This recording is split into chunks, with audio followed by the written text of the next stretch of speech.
Tonight you are not arriving in Edo, Japan as a princess, a swordswoman, or the mysterious favorite of a powerful lord.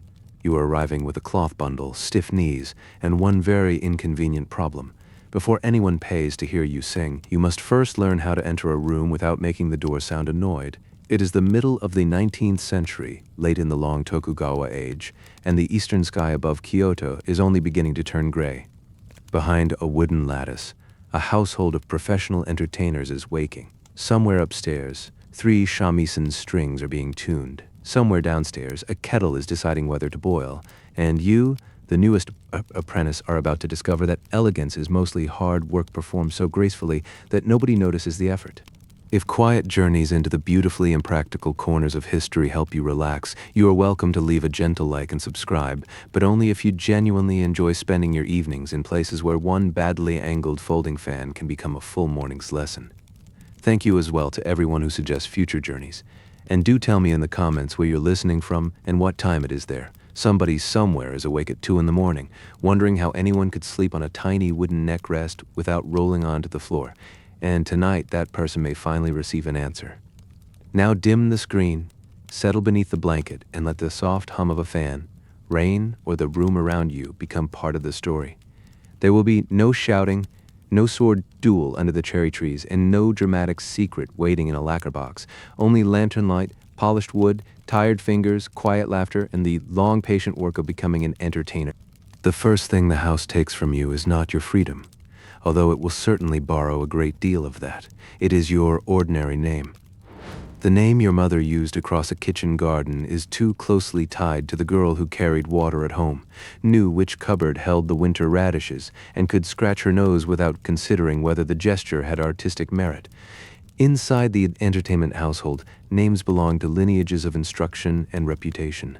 A professional name may echo that of an experienced woman who sponsors or teaches you, linking one performer to another as neatly as a repeated pattern in woven silk. The exact customs vary from house to house and from one district to the next. Because Edo period Japan is not a single perfectly organized stage set, still, the idea is clear. You are being remade for public memory. For our journey, the year is around 1845 and the city is Kyoto, old imperial capital. City of temples, merchants, artisans, court traditions, and neighborhoods where music and hospitality have become specialized professions. Modern visitors might call you a maiko, an apprentice geiko, though the neat stages, costumes, and ceremonies recognized today were not identical in every decade of the Edo period. You are more safely imagined as a young apprentice entertainer, attached to an okiya, a house that provides training, clothing, contacts, supervision, and a roof. The house is both home and business. Its senior woman, often called the mother of the house, looks at you with the steady attention of someone judging a new instrument. You might eventually produce beautiful music. At present, you are mostly an expense wearing socks. You bow, not too deep, because an excessively dramatic bow can look like panic. Not too shallow, because confidence without skill is simply insolence with good posture. The mat beneath your knees smells faintly of rushed straw. The room holds a low writing desk, a charcoal brazier, a hanging scroll whose brushwork you cannot read quickly enough, and a flower arranged with the kind of deliberate simplicity that requires considerable effort. The proprietress asks questions about your family, health, habits, and any training you may already possess. Can you read? A little. Can you sing? At home, perhaps, which is not the same answer. Have you played shamisen? You have held one once, briefly, with the reverence normally reserved for fragile infants and expensive fish. Girls entered such houses for many reasons, and a calm story should not polish away the hard ones. Some came because a poor family needed one less mouth at home or accepted money connected with the girl's service. Some followed relatives already linked to an entertainment district. Some were drawn by the possibility of artistic work, better clothing, urban life, or a respected career unavailable in their village. Choice existed in degrees, and those degrees were often narrowed by age, class, debt, and family authority. A contract might bind years of labor to the cost of training. The house would account for lessons, food, cosmetics, hairdressing, garments, ornaments, and all the invisible necessities that make beauty appear to have happened naturally. You will soon learn that nothing expensive happens naturally. Your bundle is carried upstairs. The sleeping room is smaller than the one your imagination supplied during the journey. Several futon are rolled against the wall. Cedar chests hold clothing that must be protected from damp, smoke, insects, careless hands, and apprentices who think a sleeve is just a sleeve. Another girl glances at you and then returns to folding cloth. She has been here long enough to perform indifference, which is one of the household's easier arts. A younger trainee smiles before remembering that perhaps she is not supposed to. This small failure of discipline makes you like her immediately. The lattice door below slides open and shut as the street begins to wake. A tofu seller calls from somewhere beyond the lane. Wooden sandals knock against stone. Temple bells measure a morning that does not care whether you feel ready. Your old home is not unimaginably far away, yet the house already seems to have rearranged distance. A familiar hill can become remote when you no longer know the date of your next visit. A family letter may arrive, but no letter can carry the sound of a particular kitchen at dawn or the habit of your younger brother leaving his cup in the wrong place. There is no long farewell scene. Business households survive by moving from emotion to task. You are shown where bedding is stored, where water is drawn, which stair complains underweight, which door is private, and which senior woman must never be kept waiting. You learn the correct forms of address. You learn that the most important objects in a room often look the least important. A plain wooden box may contain hair ornaments worth more than everything you brought. A folded paper may list engagements that will decide who eats late, who sleeps later, and whose reputation rises by one almost invisible degree. By mid-morning, your new name is spoken again. It does not yet feel attached to you. It floats in the room like a note played by someone else. You answer half a breath too late, and the senior apprentice beside you notices. She does not laugh. She simply says the name once more, gently, until you look up at the correct moment. That is how the household begins to reshape you. Not with one grand transformation, but with 1,000 tiny corrections. A name, a bow, a sleeve, a pause. By evening, you are exhausted despite having performed nothing at all. Before your training continues, we should clear one of the thickest clouds around your profession. A geisha is a professional entertainer, trained in music, dance, song, conversation, etiquette, and the social architecture of an evening. She is not simply another name for a high-ranking courtesan. Edo period pleasure districts could place courtesans, teahouses, musicians, dancers, male jesters, female geisha, servants, cooks, and customers within overlapping commercial worlds, which is one reason later outsiders bundled everyone together. But overlap is not sameness. The licensed quarters regulated occupations carefully, sometimes precisely because entertainers and sex workers competed for attention, fashion, and money. In 18th century Edo, female geisha emerged after male entertainers had already used the title. Authorities registered and restricted them, drawing boundaries around clothing, fees, and behavior so they would not openly take their courtesans' business. In Kyoto and Osaka, local words and customs developed their own shapes. Kyoto professionals came to be called geiko, women of the arts, while young dancers in training were associated with the word maiko. These categories changed over time. Our household in the 1840s does not carry a modern handbook dropped conveniently from the future. It has custom, memory, local rules, and a proprietress who can detect an incorrect color from the opposite side of a dim room. Why does the distinction matter to you? Because your value is supposed to rest on art, social skill, and reputation. A guest hires an evening of music and hospitality. He may be a merchant who has spent all day pretending not to be richer than his official social rank suggests. He may be a minor samurai whose stipend shrinks mysteriously whenever prices rise. He may be a visitor introduced by an established patron.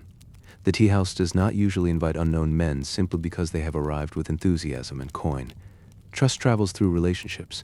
Accounts may be settled later after the house has recorded food, drink, rooms, musicians, and time. The entire pleasant evening depends on an invisible net of credit. You are taught to notice the visual differences within the broader entertainment world. A famous courtesan in a formal procession might wear spectacular layered robes, elaborate hair ornaments, and an obi tied in front according to the customs associated with her rank and occupation. A geisha of certain periods cultivated a more restrained chic. British Museum prints from the later 18th century show professional entertainers in smart but comparatively sober colors, walking with attendants who carry the long case for a shamisen. Your role is not to compete by resembling a moving treasure chest. Your distinction should appear in taste, timing, and command of the arts. This does not mean the geisha world is free from exploitation, desire, or complicated personal arrangements. Human beings rarely maintain clean boundaries simply because officials write them down. Patrons may seek romance. Performers may form attachments, accept sponsorship, or navigate pressure from powerful clients. Houses may protect one woman and fail another. Money bends ideals, and private lives resist tidy definitions. But describing every geisha as a prostitute erases the demanding professional training that gives the occupation its name. It also turns thousands of varied lives into one lazy story, which is exactly the sort of shortcut your teachers will not permit. The proprietress explains none of this as a lecture. She gives you practical rules. You do not imitate the walk of a courtesan. You do not decorate yourself above your stage. You do not make promises on behalf of the house. You do not accept a gift privately when the house expects to know of it. You do not gossip about what a guest says after enough sake has loosened his judgment. The evening room is a place where important men may become silly, rich men may become sentimental, and solemn men may attempt songs they should have left for professionals. Your work includes making the result feel charming rather than catastrophic, and experienced geisha demonstrates by entering the practice room. Her kimono is beautifully made, but its colors do not shout. She carries no cloud of perfume. Her hair is precise. She sits, opens a fan, and asks the younger teacher a question about the rain. Somehow the room changes. Nothing dramatic occurs. Yet attention shifts toward her as water runs toward a lower place. She listens to the answer as if it matters. Then she notices the nervous set of your shoulders and includes you with one brief smile. You relax before realizing she has guided you.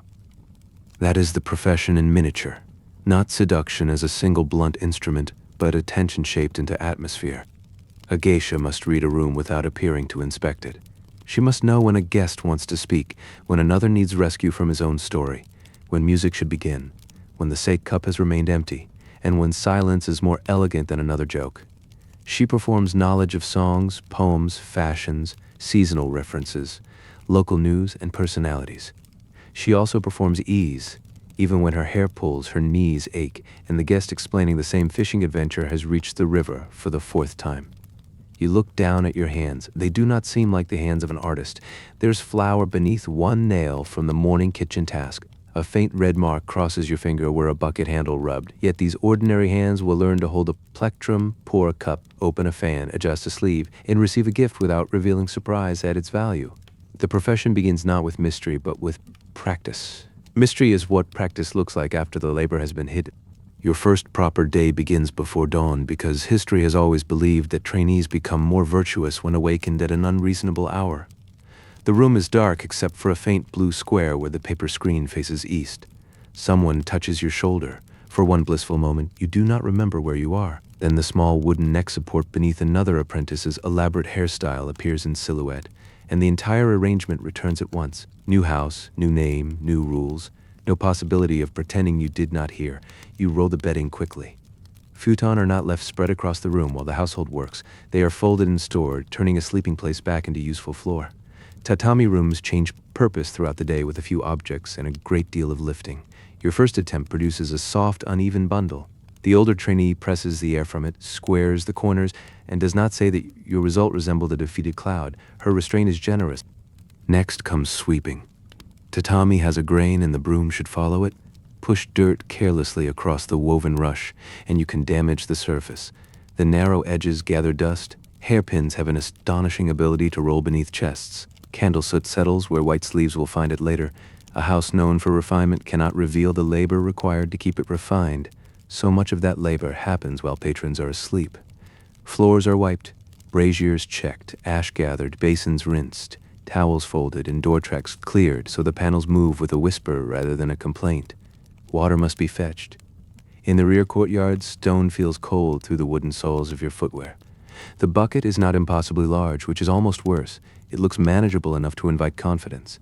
Halfway back, water begins striking your leg in perfect rhythm with each step. The senior trainee tells you to shorten your pace. Balance comes from the whole body, not the wrist. This principle will return during dance, music, walking, pouring, and probably breathing. The household has found one correction and intends to use it everywhere. The kitchen is warmer. An iron kettle hangs over the hearth. Rice porridge steams softly, carrying the plain, comforting smell of a meal designed for people who have much to do. You help wash bowls and slice pickles. Apprentices are not decorative objects stored until sunset. Especially in the early stage, sometimes remembered as shikomi, a girl may spend months doing household work while absorbing routines around her. Chores teach obedience, endurance, timing, and the geography of the house. They also provide inexpensive labor, a fact that becomes no less true when described as character building. You learn the morning soundscape, the soft rasp of broom on tatami water against wood, the cough of a charcoal fire catching, a shamisen teacher arriving with a case that bumps once against the entry frame, the proprietress opening the account book, farther away a temple bell. Beyond the lattice, Kyoto gathers itself, food sellers take to the lanes. Artisans lift shutters, porters move goods. The imperial palace occupies its broad enclosure, while the Tokugawa order reaches into the city through officials, domains, regulations, and the quiet awareness that politics is never as far away as an ordinary person might prefer. The entertainment district is only one part of this city. It depends on dyers who prepare fabric, comb makers who shape boxwood, hairdressers whose fingers understand structures more complex than small bridges, instrument makers who stretch skins and set pegs, paper merchants, sake dealers, cooks, laundresses, servants, messengers, and farmers beyond the city who never see the rooms their rice eventually enters. Elegance sits at the top of a pyramid made of errands. You are now standing somewhere near the middle, holding a wet cloth. When cleaning is finished, you wash at a basin. There is no private modern bathroom, no endless warm shower, and certainly no shelf of bottles promising moonlit radiance in 7 days. Bathing arrangements vary. A public bath may be visited at an appointed time, and the household heats water for smaller daily washing. Cleanliness matters, but so does protecting elaborate hair. Once styled, it cannot simply be soaked and recreated each morning. You learn to wash face, hands, neck, and body with care, while keeping hair secure, a procedure requiring flexibility and the calm acceptance that comfort is not the highest household value. Breakfast is quick. You kneel, lift the bowl, and try not to eat with the speed of someone who has already swept half a building. The others talk quietly about lessons and evening calls. One senior geisha returned after midnight and is still asleep. Another has been requested for a gathering across the river. Names pass through the conversation, each attached to a network you do not yet understand. The district seems to operate on information stored inside people rather than on signs. Who prefers which song, which guest dislikes a certain game, which teacher accepts lateness under no known condition. All of this must be remembered. But by the time sunlight touches the upper lattice, you have rolled bedding, swept floors, carried water, cleaned a basin, helped the kitchen, washed, eaten, and been corrected in 6 separate ways. Your artistic lesson has not begun. This is the quiet surprise of the apprentice life. The visible evening lasts a few hours. The invisible day begins in darkness and fills every corner around it. Modern life gives many people calendars that live inside glowing rectangles and produce anxious little noises. Your okiya achieves the same effect with paper, memory, and a woman seated behind a low desk. The proprietress keeps accounts of lessons, garments, engagements, gifts, fees, and obligations. Messengers arrive from teahouses. Teachers expect pupils at fixed hours. Hairdressers must be scheduled. A performer requested in one room cannot also be across the river charming another party. No matter how beautifully she has learned to glide through a doorway, the house schedule governs you long before you earn fees. Morning chores lead into lessons. Lessons lead into fittings, errands, observation, or more chores. In the evening, you may assist senior women, watch a gathering as a Minarai, or remain behind practicing until the same musical phrase begins to feel like a minor weather system. Time is not your private possession. Even rest appears where the household permits it, a small unclaimed island between duties. The proprietress is not necessarily a villain. In a successful house, she may be shrewd, protective, demanding, affectionate, calculating, and exhausted, often within the same hour. She must maintain relations with teachers, tea houses, clients, suppliers, and other houses. She advances the cost of training and expects the investment to return. She judges which apprentice has promise, which professional needs help, which invitation can be declined without offense, and which small disagreement may grow teeth if ignored.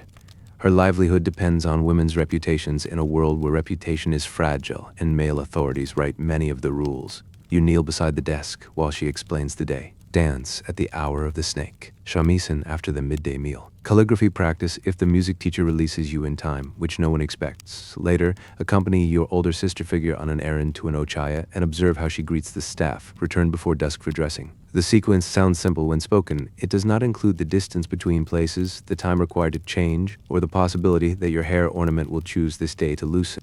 Household hierarchy appears in small privileges. A respected geisha has greater say over her engagements and clothing. A promising apprentice may receive better instruction or more visible opportunities. A new trainee receives whichever task remains after everyone else has finished choosing. Sleeping spaces, meal times, storage, and access to costly objects all express rank. You are not abused every hour. That would be inefficient and difficult to sustain. Instead, you are reminded constantly that you are junior. You wait, you carry, you watch, you speak after others, you learn where your knees belong. At midday, a messenger brings a folded note. The paper itself signals care. The message requests 2 geisha for a merchant gathering and asks whether a certain young apprentice might attend. Not you. The other trainee tries to hide her pleasure, which makes her look painfully pleased. The proprietress considers the household's obligations before answering. A request is flattering, but it also creates work: hair, dress, transport, lesson adjustments, and the careful matching of personalities. An excellent entertainer in the wrong room can be less useful than a merely good one who understands the guests. Your own value is being measured in quieter ways. Do you remember instructions after hearing them once? Do you arrive before a teacher? Can you carry a garment without crushing the fold? When corrected, do you sulk, argue, freeze, or improve? Talent matters, but reliability turns talent into income. A brilliant musician who misses engagements becomes a beautiful disaster. A less dazzling performer who remembers every preference keeps the party flowing and protects the house's name may be requested again and again. The accounts reveal another truth. Your colorful future wardrobe is not a gift floating down from the cherry blossoms. Silk costs money, dyeing costs money, tailoring, hairdressing, lessons, makeup, ornaments, food, and lodging all cost money. Houses track such expenses in different ways, and arrangements vary, but debt can bind a trainee to the establishment that financed her transformation. Every compliment directed at a kimono has a number behind it. Every delicate hairpin casts a small accounting shadow. Yet the house is also a community of women. A senior notices that the strap on your bundle has frayed and replaces it without ceremony. The cook sets aside the crisp rice from the bottom of the pot because she has seen you glance at it twice. Another apprentice repeats a lesson correction while you wash bowls. Care does not cancel control, and control does not eliminate care. Human households are rarely pure examples of one thing. They are systems inhabited by people, and people leak tenderness through the rules. That evening, as appointments scatter the senior women into lantern streets, the proprietress remains at her desk. The house grows briefly hollow. You hear distant shamisen through the neighborhood, one phrase answered by another, behind a different lattice. Somewhere, patrons believe the music has simply appeared for them. Here, the schedule shows otherwise. Art arrives because dozens of people knew exactly where to be, what to carry, who would pay, and how late the last door might open. The hairdresser arrives carrying combs, cords, pins, paper, oil, and the serene expression of a person about to cause discomfort professionally. In the modern imagination, traditional Japanese hair seems to arrange itself through cultural confidence. In reality, elaborate styles require preparation, skilled hands, structural support, and a client's willingness to remain still while her scalp is persuaded into architecture. Your natural hair is combed, smoothed with camellia oil or waxy dressing, divided, lifted, bound, and shaped. The process can take hours, especially when you are new and your head keeps attempting to participate. Hairstyles signal age, status, region, occupation, and stage of training. The styles now associated with Maiko became standardized and named in ways that do not map perfectly onto every mid-19th century house, so we should resist placing a modern chart beside your mirror. What matters in your day is that people who know the district can read hair quickly. A younger apprentice may wear a more youthful, decorative arrangement than an adult geisha. Ornaments and seasonal details carry messages. The finished shape is not merely pretty, it is public information secured with cord. The hairdresser pulls firmly. Your eyes water. This is not interpreted as emotional depth. A comb moves from the hairline backward in patient strokes. Loose strands are brought under control. Padding may help form volume. Red silk cord flashes against dark hair. Boxwood combs and hairpins are inserted with attention to balance. An ornament too heavy on one side turns the neck into an unwilling accountant. One of the older girls distracts you by describing a client who once attempted to explain shamisen technique to the woman he had hired to play shamisen. The story is funny because history contains no shortage of confident amateurs. When the front is finished, the hairdresser holds the bronze mirror so you can see the back reflected in another polished surface. Bronze does not return the sharp, bright image of modern glass. Your transformed head appears softly, as if already remembered. The girl from yesterday has not vanished. Her ears are the same. Her worried mouth is the same. But the silhouette above the collar belongs to the profession you are entering. You turn too quickly. A pin shifts, and everyone inhales. The hairdresser repairs the damage in silence. You learn that stillness can be an apology. Maintaining the style changes ordinary life. You cannot wash your hair each day. You protect it from rain, steam, smoke, curious fingers, low beams, and sleep itself. At night, instead of laying your head across a soft pillow and rolling happily into ruin, you rest your neck on a small raised support called a takamakura. The structure keeps the hairstyle above the bedding. It also feels on first acquaintance like sleeping on a polite piece of furniture. You lie down carefully. The support meets the hollow beneath your neck. Your head remains suspended, an object of great importance with no comfortable place to go. Another apprentice advises placing a little rice bran or powder around the base, a method sometimes used to reveal whether a sleeper slipped off during the night. If your hair touches the powder, the evidence will be waiting in the morning. This turns sleep into an examination conducted while unconscious, which seems unfair even by training standards. The first night, every muscle stays alert. You imagine rolling sideways, crushing the arrangement, dislodging ornaments, and waking to find the hairdresser already at the door holding an invoice. Outside, rain ticks on the eaves. Somewhere below, the late geisha return, voices softened by fatigue. You breathe slowly. The support is not sharp. The futon is warm. Your body begins to understand the new boundary. Sleep arrives in cautious sections. At dawn, your neck complains, but the style survives. This counts as victory. Loose strands are smoothed. The hairline is checked. Ornaments are adjusted for the day's lessons. You begin to grasp why posture matters even outside performance. The way you pass beneath a lintel, bend over a basin, carry a bundle, or sit beside a brazier can protect or destroy hours of work. Hair becomes a quiet instructor attached to your head. There are health costs. Constant tension may thin hair. Oils gather dust. Heavy arrangements strain the scalp. Hairpins can catch, press, or pull. Skilled hairdressing reduces damage, but fashion rarely asks permission from comfort. Wealthy and professional women across many societies have endured remarkable inconvenience, so that observers might conclude they woke up looking composed. Your hairstyle is one version of that old bargain. Later, walking beside your senior through the lane, you notice how people recognize stages and professions before faces. A shopkeeper sees the ornaments and sleeves, then bows with the familiarity of someone who supplies the house. Two children whisper. A visitor turns to look. The hairdresser's labor has made you legible at a distance. You feel proud, exposed, and slightly top-heavy. Above all, you feel the wooden neck rest waiting for you at the end of the day. The cosmetic tray waits beneath the window. A shallow dish, folded cloth, flat brushes, white pigment, and a small pot of red benny. Nothing on it resembles a modern bottle with a cheerful promise printed in gold. The ingredients and formulas of Edo period cosmetics vary by maker, price, and year. White facial powders might be rice-based, though lead compounds also circulated in Japanese cosmetics and could harm the people who use them.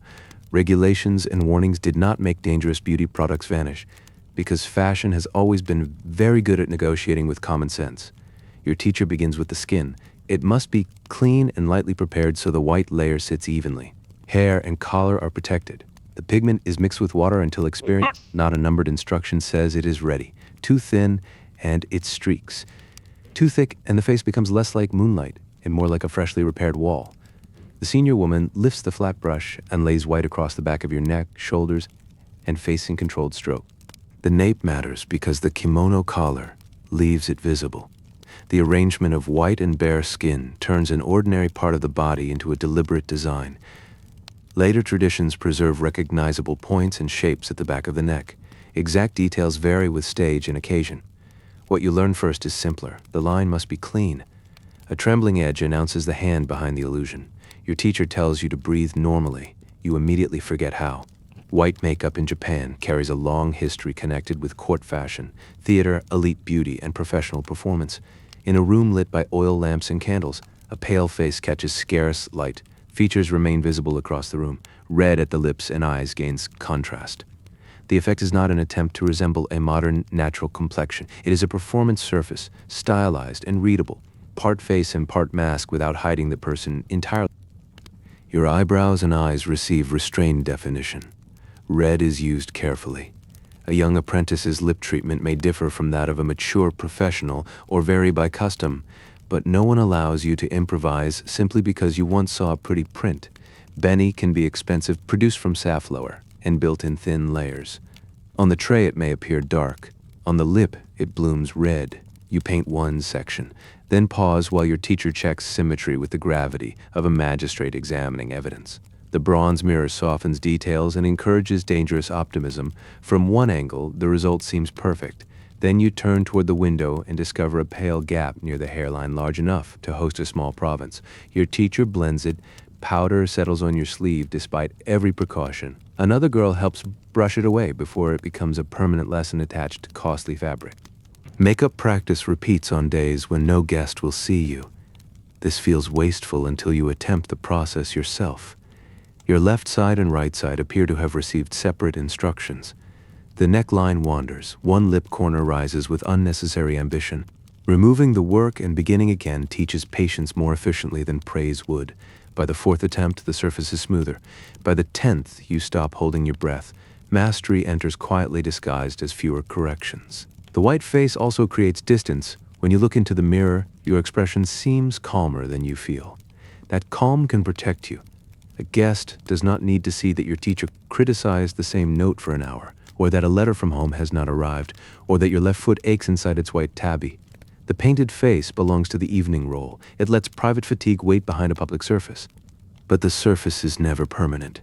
After work, makeup is removed with care. Skin beneath may be dry or irritated. Brushes must be cleaned. Pigment must not stain collars or bedding. In summer, heat conspires with every layer. In winter, skin tightens. The routine that looks ceremonial in prints is also maintenance. Mix, apply, inspect, repair, remove, soothe, repeat. Your teacher finishes by turning your chin slightly toward the light. For one moment, everyone is silent. The face in the bronze mirror is not modern, casual, or entirely yours, yet your eyes remain unmistakable, watching from within the design. Then the cook calls that the rice is ready, and the great mystery of transformation must wait while you eat breakfast carefully enough not to disturb your newly painted mouth. The garment chest opens with the smell of cedar, folded paper, and silk that has spent more hours being protected than you have spent being alive. A young apprentice's clothing can be vivid and conspicuous, advertising youth, training, and the house willing to invest in her.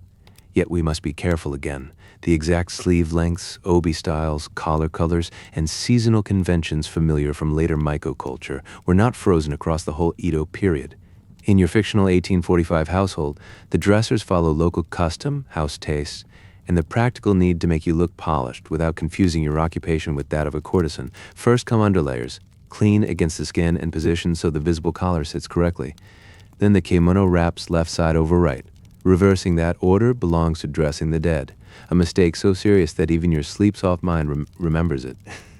The garment is not cut to trace every curve. Its beauty comes from line, surface, controlled folds, and the moving field of pattern.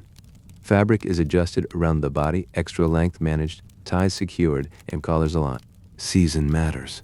Plum and pine suggest one time, cherry blossom another, grasses and insects another. Certain colors feel cool in summer or rich in autumn. People who understand clothing read a wearer's calendar before she says a word. To arrive beneath spring blossoms wearing a design that insists it is deep winter would not cause the shogunate to collapse, but the women of the district might discuss it with enough energy to make collapse feel preferable. The obi creates structure and weight. It is wrapped firmly around the torso, supporting posture while limiting the kind of relaxed bending you once performed without thought.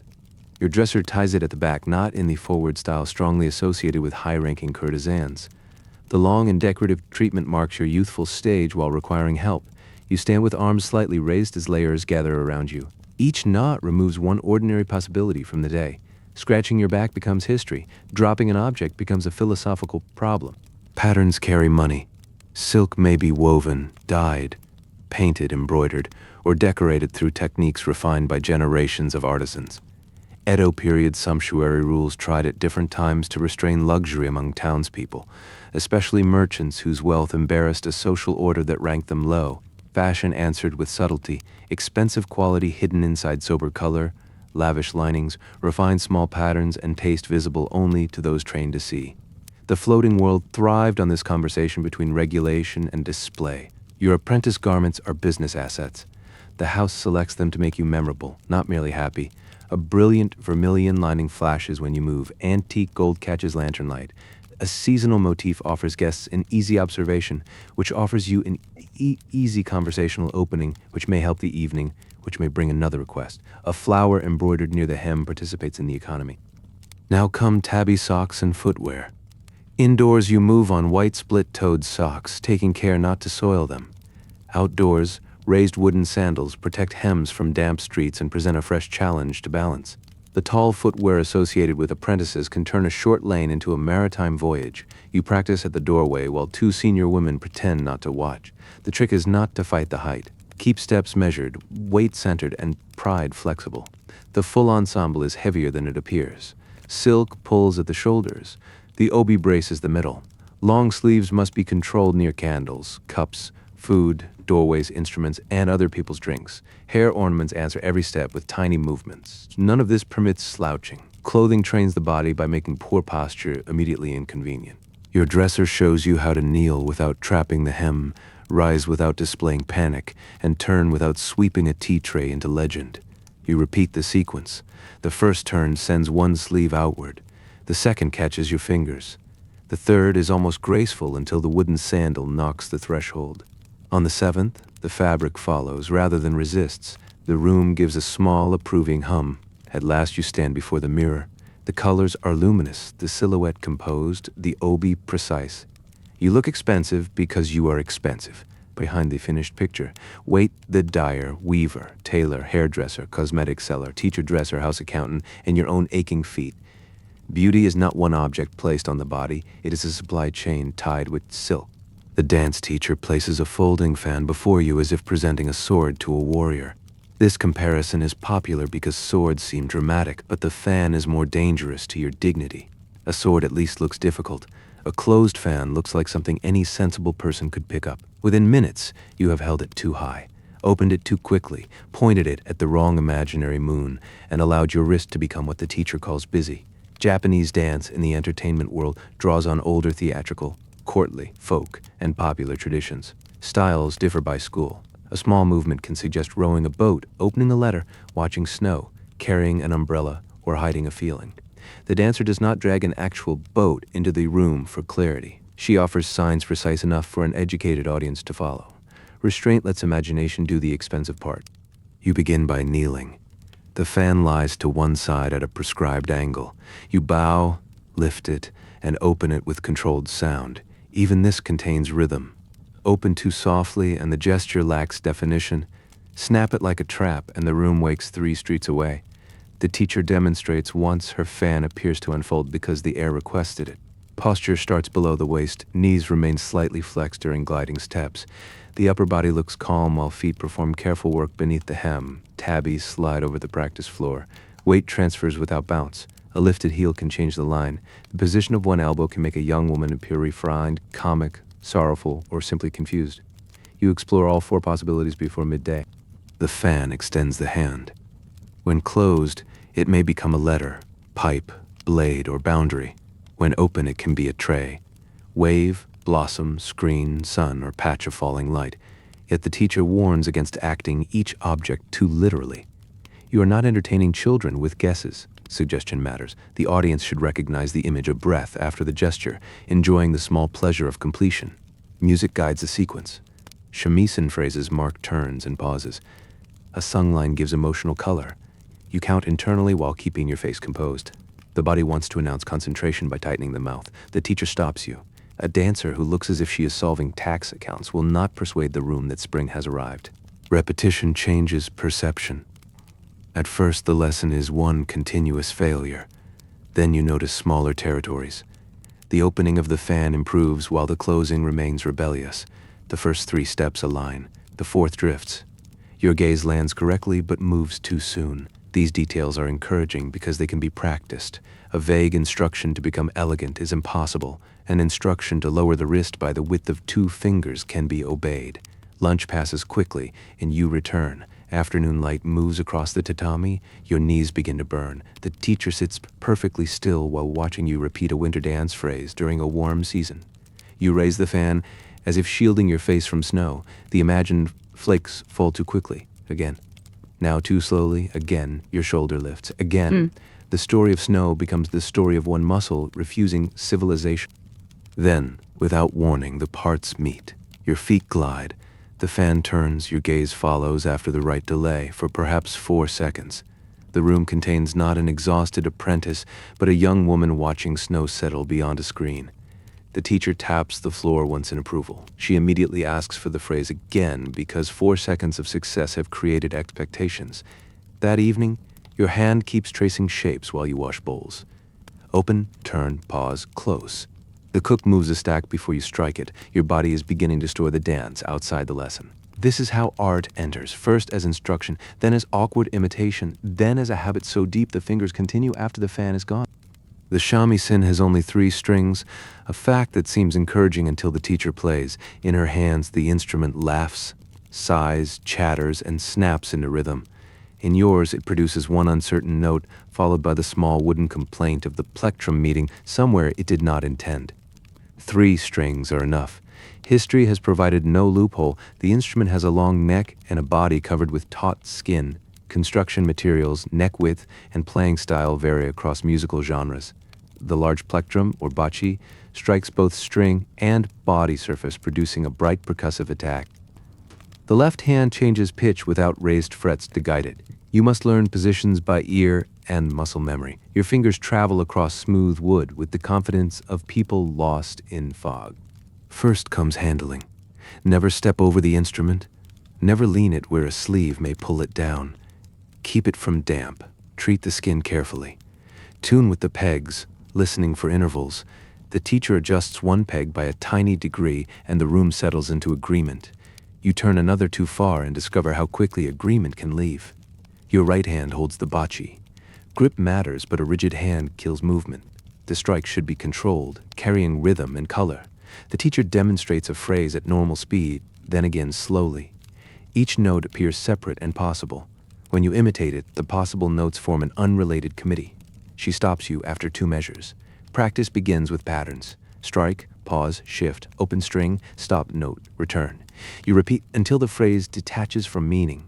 The skin answers every error clearly. A fan may conceal a shaky finger inside a graceful sleeve. Shamisen reports the finger to the entire room. The left fingertips grow tender. Steel, silk, or gut string traditions and later material changes belong to different times and instruments, but no version is impressed by soft beginner skin. You press, release, slide, and press again. A red line forms. The teacher inspects your hand and tells you not to force. Pain is not proof of musical insight. Excess tension slows the fingers and can injure them. Unfortunately, relaxing on command is another advanced art. Shamisen music surrounds the floating world. It accompanies songs, dances, puppet theater, kabuki, popular ballads, and intimate parties. Tunes travel between stage and Teahouse. British museum images show geisha with instruments or attendants carrying the long cases through Edo streets. A professional woman seen with that case advertises not merely beauty, but portable culture. She can bring the evening's music with her. Your teacher asks you to sing the phrase internally before playing. If the melody does not exist in the mind, the fingers cannot find it reliably. You hum. The phrase rises, dips, and rests. Then you play again. The first notes align. The fourth lands badly, but now you hear why. Failure with understanding feels different from failure without it. Hours pass through short repetitions. Outside, a vendor calls. Rain begins and stops. Another student finishes her lesson, bows, and leaves. Your back tightens. The teacher corrects the angle of the instrument against your body. Sound opens slightly, as if a paper door has moved. Near the end, a string breaks. The snap makes you jump. No one else does. Strings break. Professionals replace them. The teacher shows you how to unwind, thread, secure, and tune the new one. This practical repair belongs to musicianship as much as the elegant song. Instruments are wood, skin, string, glue, and care. They respond to weather. They wear out. They require money. At supper, chopsticks press the sore places on your fingers. You shift your grip. The senior geisha notices and smiles, remembering. Tomorrow the skin will feel tender before practice. In time, fingertips toughen and positions become familiar. For now, 3 strings wait upstairs, patient as a road you have only begun to walk. Singing begins with breathing, which seems unfair because you arrived already able to breathe. The teacher quickly proves that ordinary survival breathing and controlled musical breath are distant relatives. You inhale too high in the chest, your shoulders rise. The first line begins with more air than needed and ends by borrowing from the future. The teacher asks you to sit again, align the spine, release the jaw. and imagine the breath settling lower. The repertoire may include kuta and other short songs, longer narrative forms, dance songs, seasonal pieces, and popular melodies connected to the urban stage. Schools preserve different vocal colors. The goal is not necessarily the large rounded tone prized by a modern concert hall. In an intimate tatami room, subtlety travels. A voice can sit beside shamisen rather than climb over it. You listen before imitating. Ornament belongs exactly where tradition places it. Pitch may bend or slide. Syllables stretch over rhythmic patterns that feel unfamiliar to your village songs. The teacher's voice contains texture, age, and command. She does not sound as if she is trying to be beautiful. She sounds as if beauty has been given a task. Your first attempt is too loud. Nervous students often increase volume because effort wants witnesses. The teacher lowers one hand. You repeat more softly. Now the line disappears. She explains that quiet is not weak. The tone needs direction. Imagine sending it toward one listener across the room, not pushing it against every wall. Text matters. A short song may evoke rain on a bridge, waiting for someone, a flower opening, a sleeve damp with tears, or a joke hidden inside elegant language. You must understand the image well enough to shape it without performing every emotion on your face. A guest should hear longing in the phrase, not watch you personally suffer an emergency. Reading helps. Printed songbooks and handwritten copies circulate, but melodies still pass through bodies, teacher to student. Notation systems can guide, yet memory carries nuance that marks cannot fully capture. You copy verses with brush, the characters lean unevenly, and the ink thickens where your hand hesitates. Calligraphy is another visible record of internal tension. Pronunciation receives correction, a swallowed consonant blurs meaning, an overemphasized syllable turns poetry into instruction. Your regional speech may carry sounds that teacher trims for performance, though a distinctive local flavor can also charm when used intentionally. Professional identity involves learning when to polish difference and when to offer it. Shamisen joins suddenly your breath, pitch, words, and timing must coexist with three strings and the teacher's attention. You enter late, then early, then correctly, but on the wrong note, a combination whose efficiency deserves respect. The teacher repeats the introduction until your body recognizes where the voice belongs. After many attempts, the first verse holds. You do not force the high point. The final syllable settles into the instrument's answering note. For a brief pause, the room feels larger, not because you filled it, but because the song opened an imagined place inside it, a riverbank at evening, perhaps with someone walking away beneath willows. The teacher pours tea. This is not celebration, it is hydration. Your throat should not be scraped raw by practice. You learn to rest the voice, avoid shouting, and protect yourself from smoke when possible. Although oil lamps, braziers, kitchens, and tobacco in evening rooms make clean air an ambitious request. Later you hear a senior geisha sing the same song at an ochaya. Her version is not louder than yours, it is freer. She adjusts a phrase to the room, lets one comic word land, and leaves more space before the ending. Guests who were talking become quiet without being told. You understand then that the lesson is not merely to produce notes. It is to sense how much sound the room needs and to give exactly that amount. Your next teacher does not begin with music. She closes a door. Then she asks you to open it. You slide the panel while standing, step through, and turn. The room receives this performance with silence. She opens the same door from a kneeling position, places one hand, slides it partway, changes hands, completes the motion, and enters without showing her back carelessly to the imagined guests. The panel makes almost no sound. You have just watched 5 seconds of movement that will occupy the next hour. Rooms organize behavior. Tatami edges suggest lines. The tokonoma alcove holds the scroll and seasonal flower arrangement, giving honor to one side. Guests sit according to status and relationship. A newcomer who drops into the nearest comfortable place may accidentally occupy the seat intended for the most important person. You learn to read the room before the room contains anyone. Kneeling, or seiza, becomes your default altitude.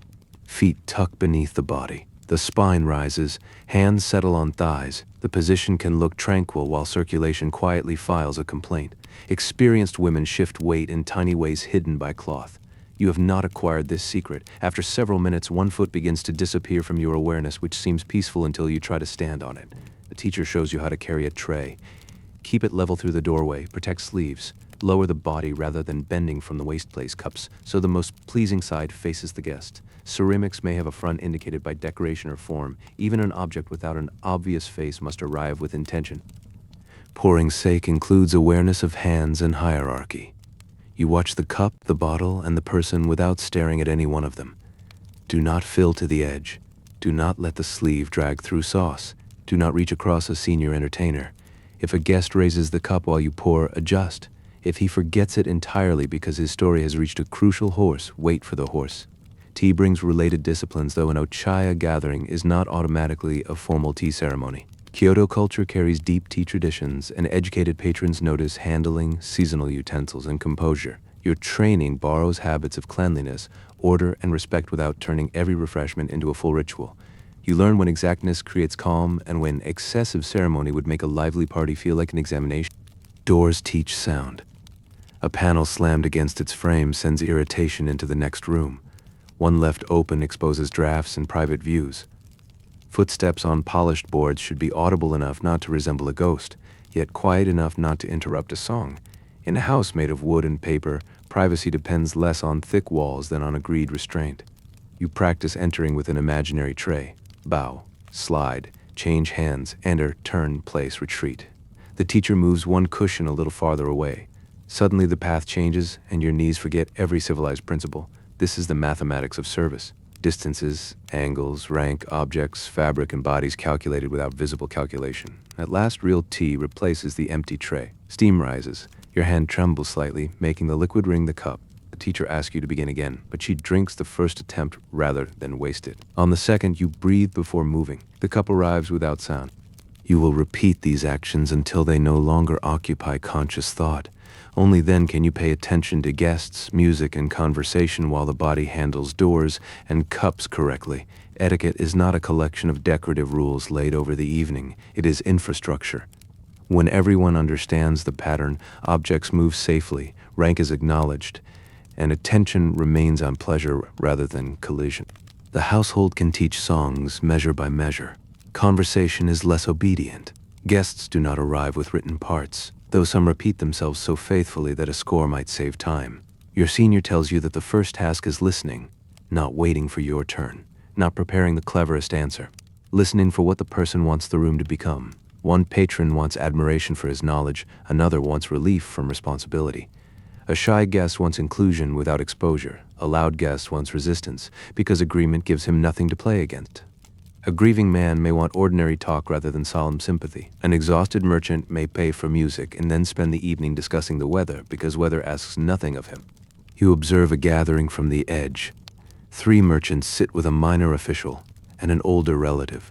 The senior geisha remembers that one guest comes from a region known for a certain song. She mentions it lightly. His face changes. Soon he is describing a festival from childhood. Another guest begins to drift away, so she turns the memory toward food and asks whether his province prepares the same dish.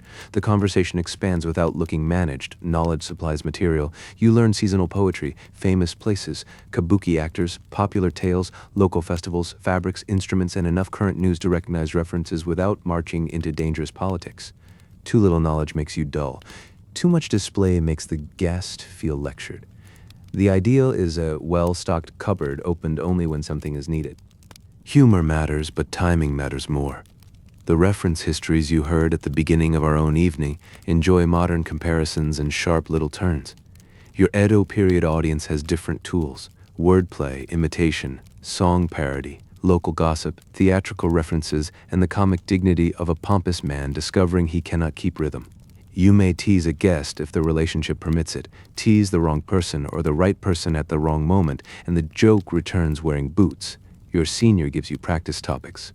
Rain, a new bridge, plum blossoms, a guest's unusual tobacco pouch. You must offer one observation and one question.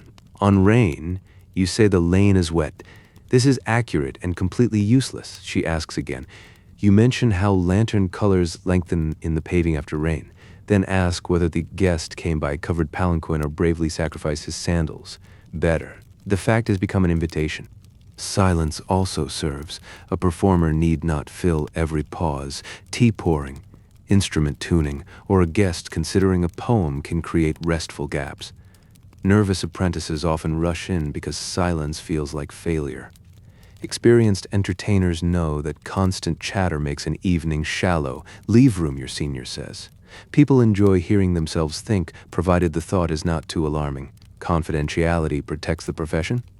Guests speak more freely where they expect discretion. You do not repeat a merchant's complaint to his rival, a samurai's financial worry to the lane, or a clumsy confession for breakfast entertainment at the okiya. Information has value, but using it carelessly destroys the trust that produced it. At your first small practice supper, the cook pretends to be a difficult patron. She criticizes the tea, asks the same question twice, and interrupts your answer to discuss pickles. You respond too formally. She becomes bored on purpose. You try a gentle joke about the household's fierce loyalty to those pickles. She laughs, then immediately asks why you insulted the radish supplier. Training is merciless when the kitchen has free time. Eventually, you understand that conversation resembles accompaniment. The guest carries one line, you support or answer it, and another person enters. Sometimes you provide rhythm, sometimes contrast, sometimes one quiet note that gives the story somewhere to end. The finest work may be invisible. People leave saying they themselves were unusually interesting that night. Your success is hidden inside their conclusion. An apprentice does not enter the professional world alone. A senior geisha may take an older sister role, introducing, teaching, correcting, and lending part of her own reputation to the younger woman. Customs differ across time and district, and we should not pretend every relationship follows one warm ceremonial pattern.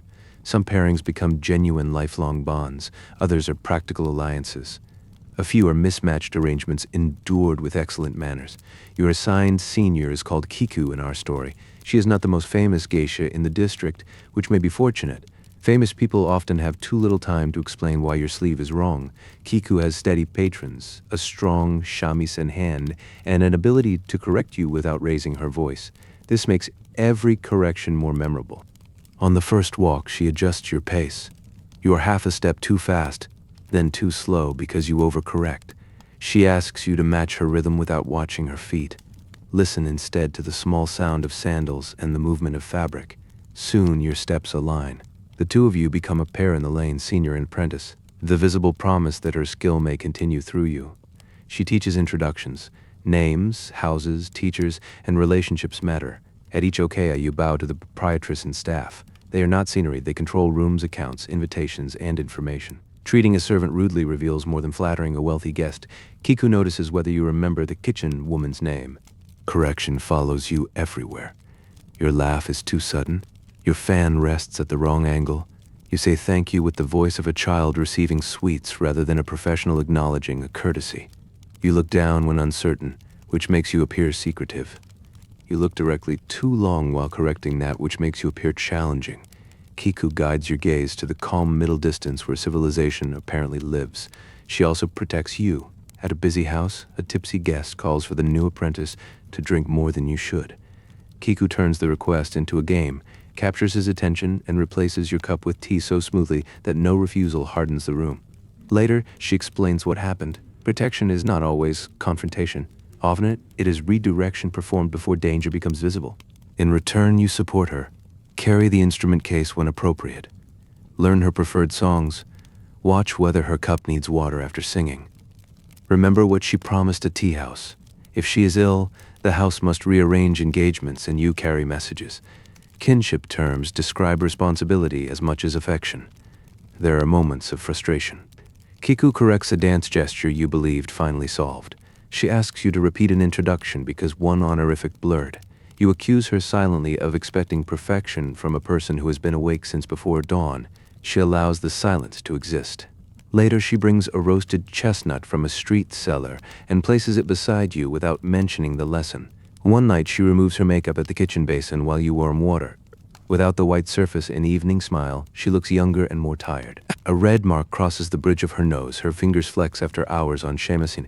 You realize that mastery has not removed discomfort. It has made discomfort private. Kiku catches your reflection watching hers. She says the guests are not buying perfection.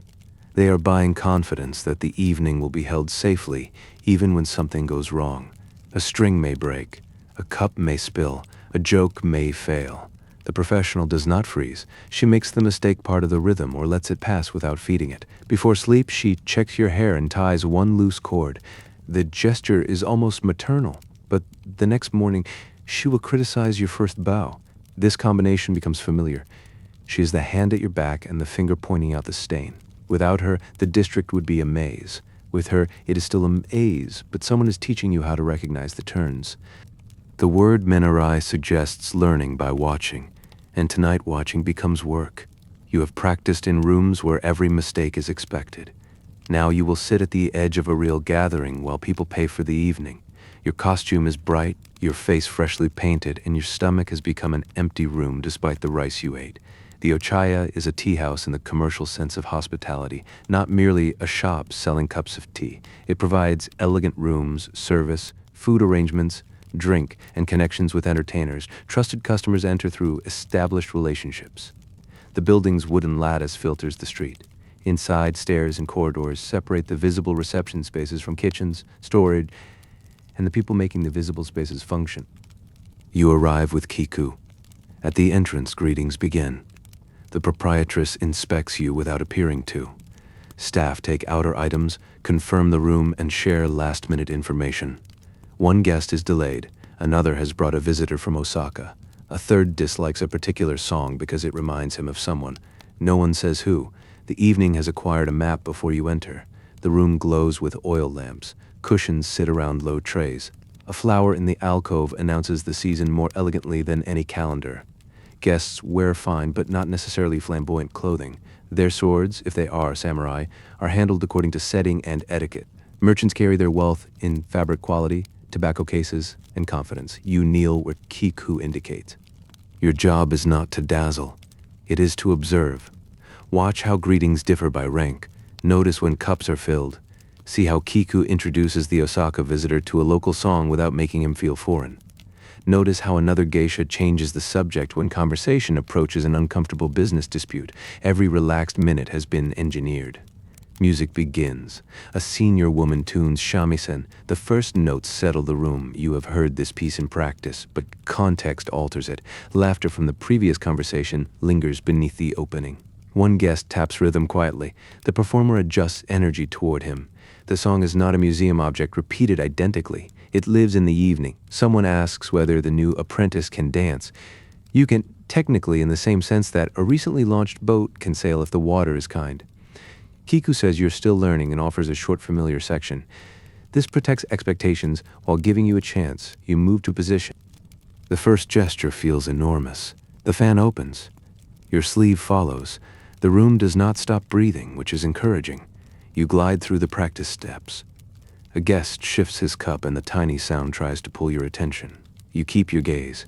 The imagined spring branch appears, bends, and settles. Your final bow arrives without collision. Applause in such a room is modest, but approval warms the air. One guest says your hands are expressive. Another says you look very young, which is neither praise nor criticism and requires no answer. Kiku smoothly begins the next song before you can analyze either remark. Later, a game produces laughter. You pour sake, mostly correctly. One sleeve brushes a tray, but disturbs nothing. A guest asks where you trained, and you remember the practiced introduction. By the end, your knees have passed pain and entered a distant philosophical state. Back in the corridor, Kiku tells you 3 things you did well and 5 things to change. She mentions the sleeve. Of course she saw it. Still, her mouth lifts slightly when she says that dance held together. The walk home feels shorter. You have not become a professional in one evening. You have become someone who has survived one real room, which is the only step available before the next. An ozashiki evening cannot rely on solemn art alone. Guests may admire a song and still want to laugh.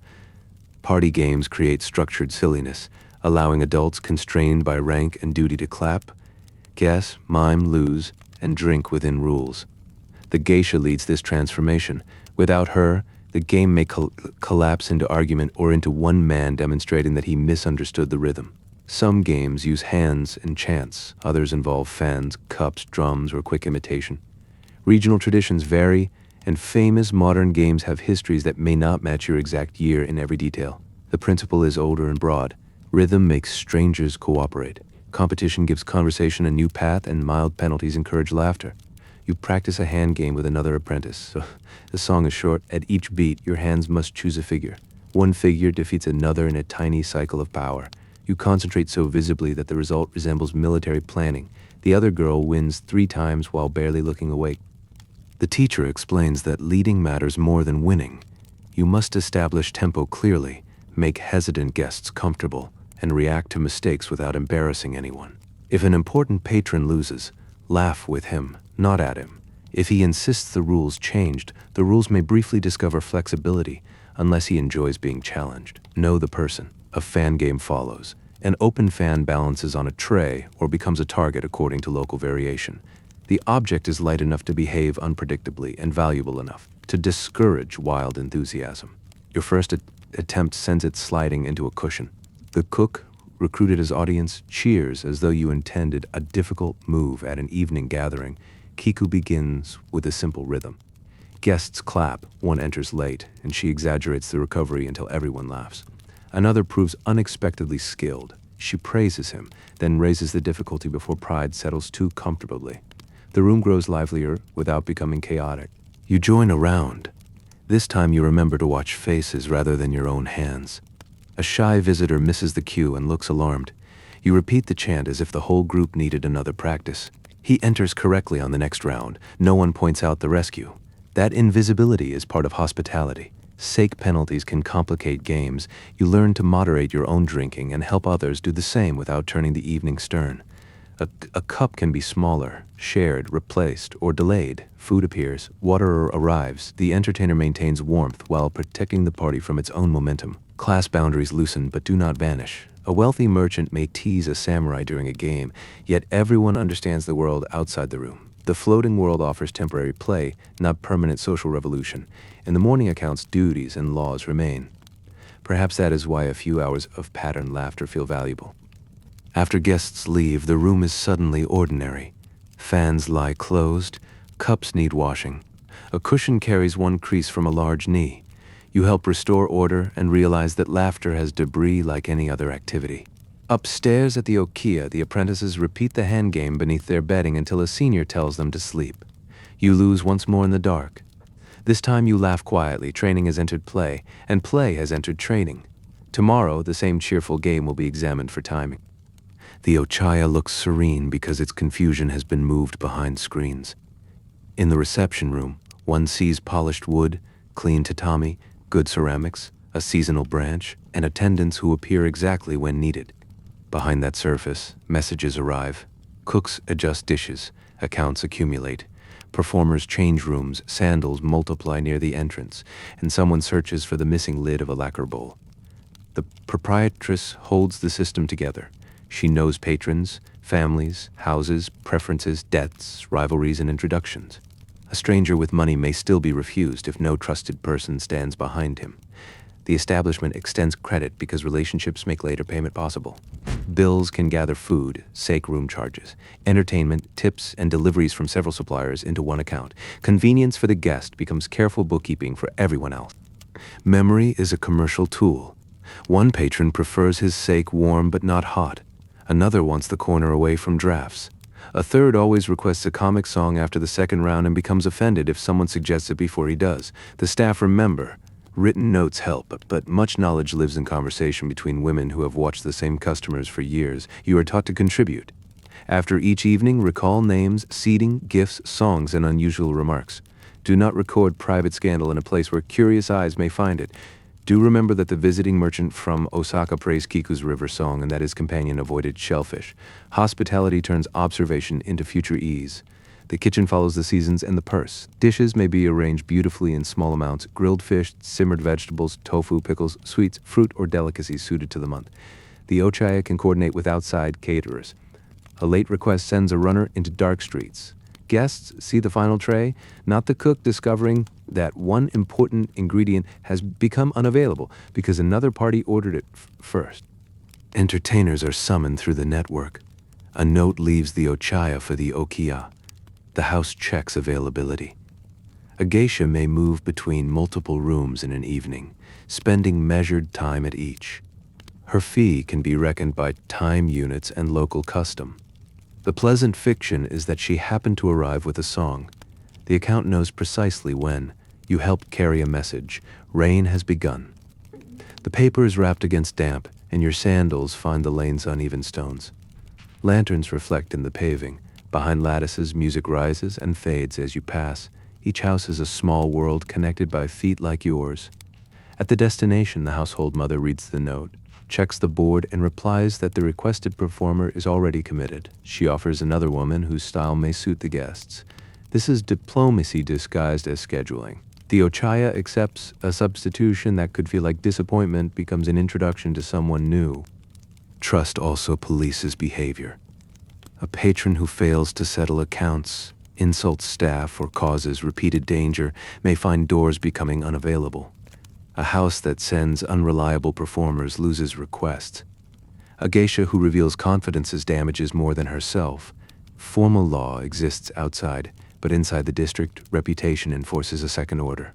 Near midnight, the gathering ends. The guests depart without touching the account book. Staff clear dishes. The proprietress reviews notes by lamp. Every empty cup becomes a line somewhere. Sake purchased, served, charged. Your performance, Kiku's music, the room, the fish, the runner in rain, all are translated back into numbers.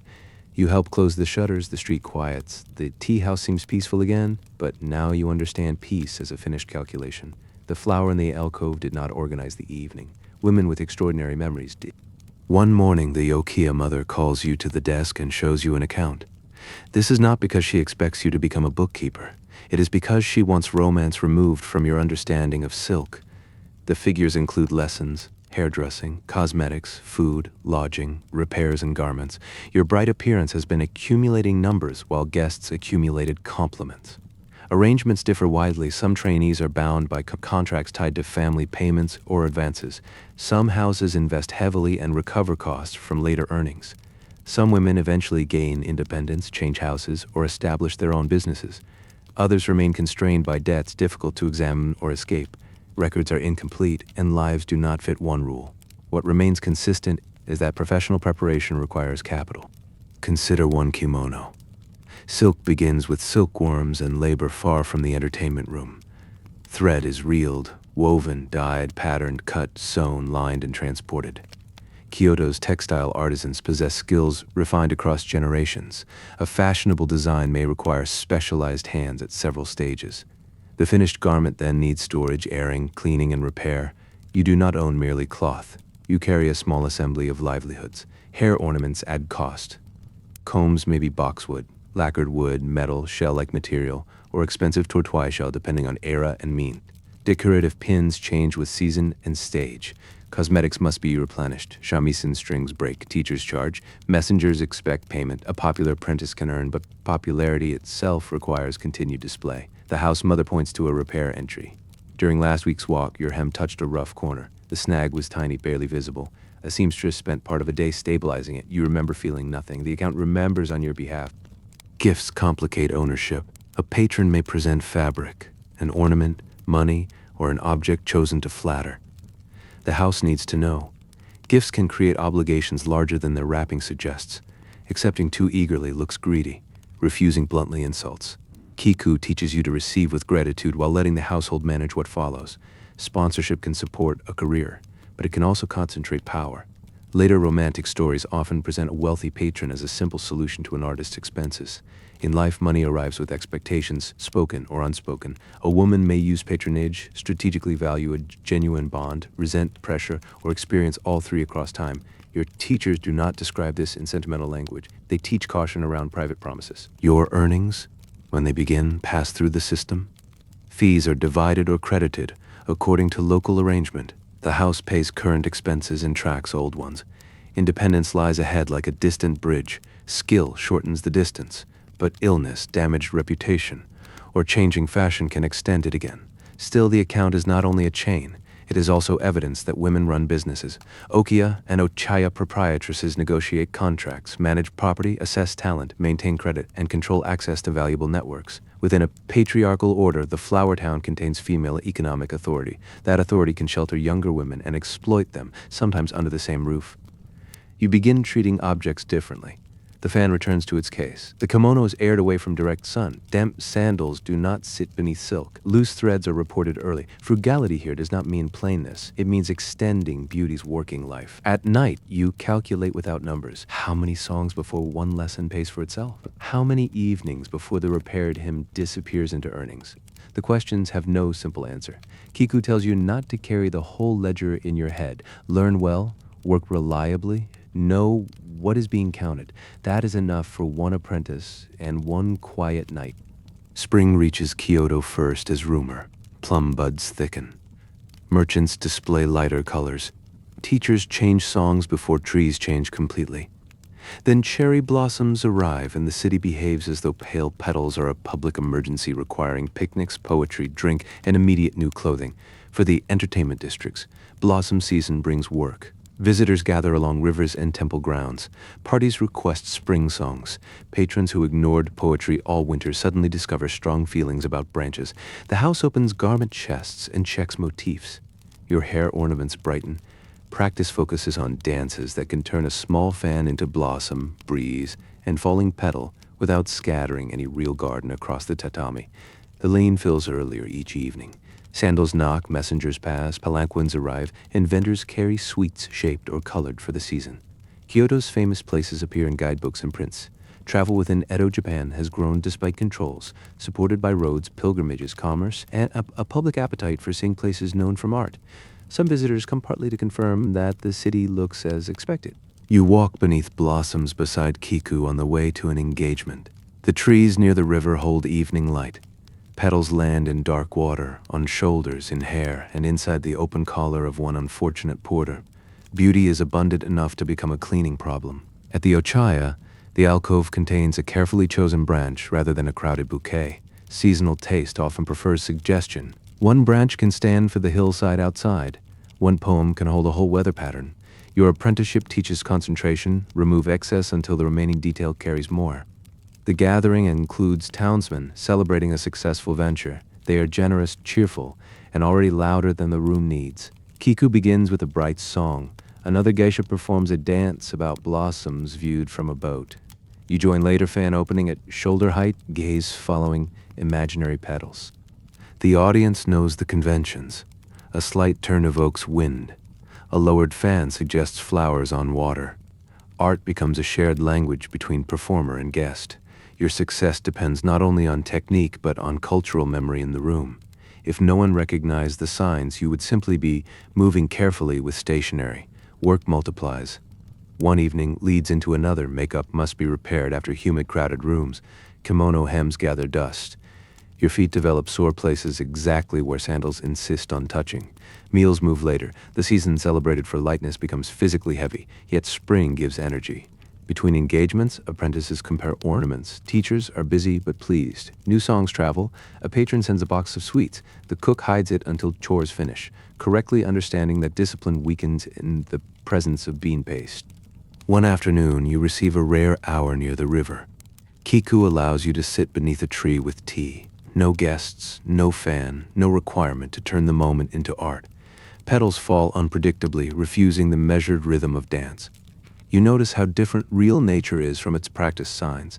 This difference becomes useful. Later, your dance improves because you remember that petals do not all descend solemnly. Some spin, some drop, some catch, some blow upward. Observation feeds convention with life. By the end of the blossom weeks, branches thin. The city moves on quickly, as cities do. Fallen petals clog drains and darken underfeet. Spring garments are cleaned and folded. The house mother turns the schedule toward the next festival. Your memory keeps one quiet image. Pale petals caught against black hair, luminous for a moment before someone brushes them away. Summer removes every polite distance between your body and the weather. Kyoto heat settles into tiled roofs, wooden rooms, silk, hair, and skin. Humidity makes paper soften and instruments temperamental. Cicadas begin before the household and continue after everyone would prefer silence. The white makeup that looked cool beneath spring lanterns now requires negotiation. Bamboo blinds lower against sun while allowing air to move. Screens open toward small courtyards. Light clothing and unlined garments replace heavier layers according to season, with ramie and other breathable fabrics valued where appropriate. Even so, formal dress remains dress. Anobi does not become compassionate because the temperature rises. Makeup is mixed and applied with attention to heat. Skin must be dry enough for an even surface. The nape line blurs if sweat wins. Folded cloths wait nearby for discreet repair. You learn to cool yourself before dressing, move slowly afterward, and never wipe the face with the panicked energy your body recommends. Hair carries oil and structure. A breeze feels miraculous until it lifts a loose strand. Rain arrives suddenly, drumming on eaves and turning lanes bright. Umbrellas protect the arrangement, but water finds sleeves and hems through persistence. The attendants carrying instrument cases become the evening's most important people.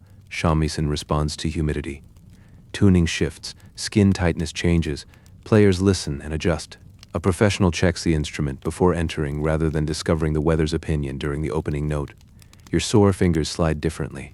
The teacher asks for patience, as if patience were a cool beverage. Summer entertainments may move toward river terraces where guests seek evening air. Along the Kamo River, the city makes social use of whatever breeze the water provides. Lanterns glow above dark current. Food tastes lighter. Fans become practical objects between dances instead of metaphors pretending to be objects. At one gathering, a guest praises your calm appearance. Beneath the white surface, sweat travels down your back in determined silence. You smile. This is professional concealment in its purest form. The guest believes summer has produced a delicate scene. You know it has produced 3 damp underlayers and a private longing for a bucket. Bathing becomes precious. After returning, makeup comes off. Water, even modestly warm, loosens the day's dust and powder. Hair remains protected, so washing requires planning around appointments with the hairdresser. The skin at your collar feels tender. The cook provides cool tea and slices of melon when available. Small comforts acquire grandeur. Mosquitoes enter through openings designed for air. Smoke or netting offers defense. One insect spends an entire night near your ear, clearly trained in persistence by the same teacher as you. The raised neck pillow makes swatting difficult. You learn another form of stillness. Festival nights bring crowds, lanterns, and color. Fireworks may brighten distant sky. Guests request lively songs. Children's voices drift from streets. The floating world appears at its brightest during the season when everyone involved is closest to melting. Toward dawn, the heat finally loosens. You sit near an open shoji after removing makeup. The garden stones are wet from late rain. A single drop falls from bamboo. No music remains, only insects and breathing from the sleeping room. Summer without performance is quiet, dark, and almost cool. You stay there until duty requires the screen closed against morning sun. Autumn enters by thinning the air. The first cool morning sends relief through the house. Windows open without inviting a wall of heat. Shamisen tuning steadies. Powder behaves. The apprentices briefly believe the world has been corrected. Seasonal motifs turn toward grasses, chrysanthemums, deer, moon, and red leaves. Poetry becomes crowded with longing. Guests speak of moon viewing with the seriousness of officials planning a campaign. The moon itself continues rising without consulting any schedule, which can be inconvenient for parties arranged around it. Your dance teacher selects an autumn piece built from small gestures. Spring invited brightness. Autumn asks for space. A fan turns slowly to become a leaf or letter. The gaze lingers after the hand lowers. The teacher says you are doing too much. You reduce the movement. Still too much. You reduce again until you fear nothing remains. She approves. Restraint is difficult because the apprentice wants to prove she worked. Large effort seeks large display. Mature performance often hides the labor and trusts the audience. One measured turn can carry more feeling than 6 decorative ones. You learn to stop before the gesture explains itself twice. The city edges redden. Temple paths and hills attract visitors. Merchants purchase prints and guidebooks. People compose poems of varying quality. Kiku says bad poetry can still create a good evening if received kindly. At an ochaya, a guest offers a verse comparing fallen leaves to scattered promises. The room pauses. Another guest nearly laughs, then sees that the poet is sincere. You ask whether promises, unlike leaves, might return in spring. The line is not brilliant, but it gives the group a gentler direction. Kiku notices. Food deepens in flavor. Mushrooms, chestnuts, root vegetables, fish, and warming sake appear according to access and means. The kitchen smells richer. You eat a roasted chestnut between lessons, peeling the shell with fingers that now show firmer pads from shamisen. Clothing becomes more layered. Colors echo the season without copying it bluntly. A lining flashes russet beneath subdued outer silk. The house mother chooses an ornament that resembles a small cluster of autumn flowers. You have learned enough to appreciate cost before beauty, which may be the least poetic achievement of training. One afternoon, Kiku takes you along a temple path between duties. Maple leaves glow against dark trunks.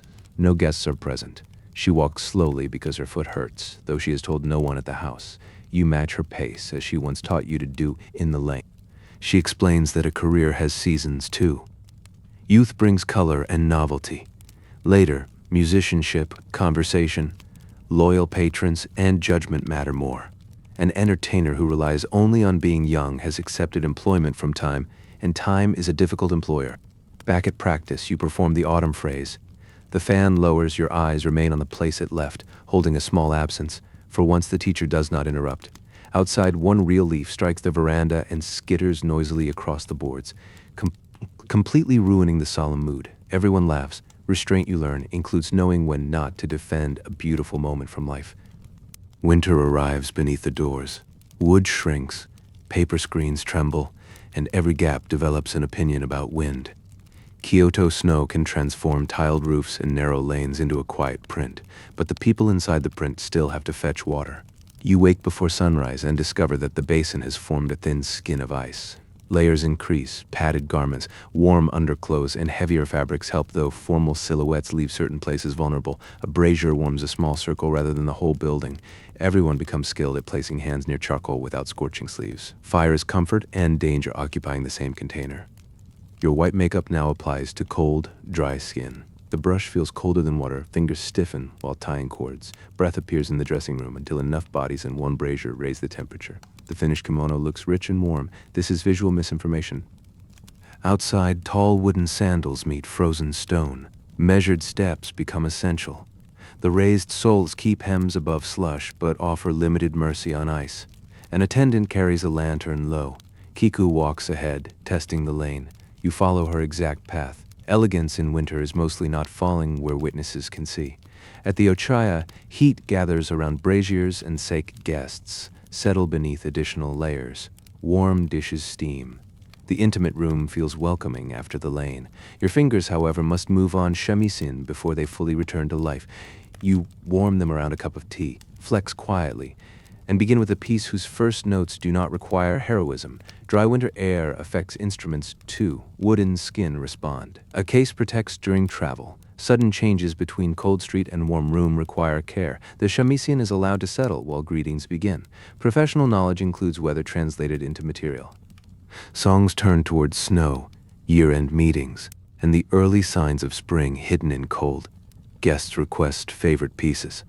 The calendar brings obligations and greetings. Houses visit patrons and partners, maintaining relationships through formal courtesies. New Year preparations add cleaning, food, decorations, clothing, and expectations to a household already full. Back at the okiya, waterwork is hardest. Hands redden and crack. Oil or balm may protect skin, but nothing makes icy cloth warm. Laundry steams indoors and refuses to dry quickly. Hair washing must be planned with even more care. A cold cut now can erase engagements from the ledger. You become ill for 2 days with a sore throat. The house keeps you away from singing in crowded rooms, partly from kindness and partly because spreading illness among paying guests is poor strategy. You rest beneath quilts, listening to others leave. Missing work produces guilt alongside relief. Kiku returns after midnight and brings a paper packet of roasted sweet potato. It has cooled, but the center remains soft. She sits by the bedding while you eat. Snow rests against the lattice outside. Her own feet are damp. Neither of you speaks much. By morning, the fever has eased. The room around you smells of charcoal, medicine, and winter cloth. You realize that the house continues without anyone apprentice. This is humbling and comforting. The schedule bends. Women cover duties, music travels to rooms without you, and later your place reopens. When you walk out again, snow makes the district unusually bright. Each roof edge holds white. Your sandals press fresh marks into the lane. Cold air catches in the throat, but the day feels clean. Somewhere under frozen ground, spring exists as a fact no one can yet see. Guests receive small dishes arranged for pleasure. Apprentices receive rice arranged for speed. This is not always cruel. A working household must feed many people at irregular hours. It does mean that the elegant fragrance drifting from an ochaya kitchen may belong entirely to someone else's supper. Your morning meal is plain: rice or porridge, pickles, perhaps soup, vegetables, or leftovers depending on means and season. Protein and variety rise and fall with the household's fortunes. You eat enough to work when management is sensible, yet busy seasons, nerves, late hours, and the pressure of appearance can make meals uneven. Before an evening engagement, eating too much beneath a tight obi is unwise. Eating nothing leaves you dizzy during dance. The cook provides a small rice ball and pickles. You learn the exact amount your body can carry comfortably through 3 rooms, 2 songs, and 1 guest who insists everyone taste a sweet. Food etiquette continues at parties. Entertainers may share dishes or accept offerings, but their focus remains on the guests. A bite can be interrupted by a song request. Red pigment at the lips requires care.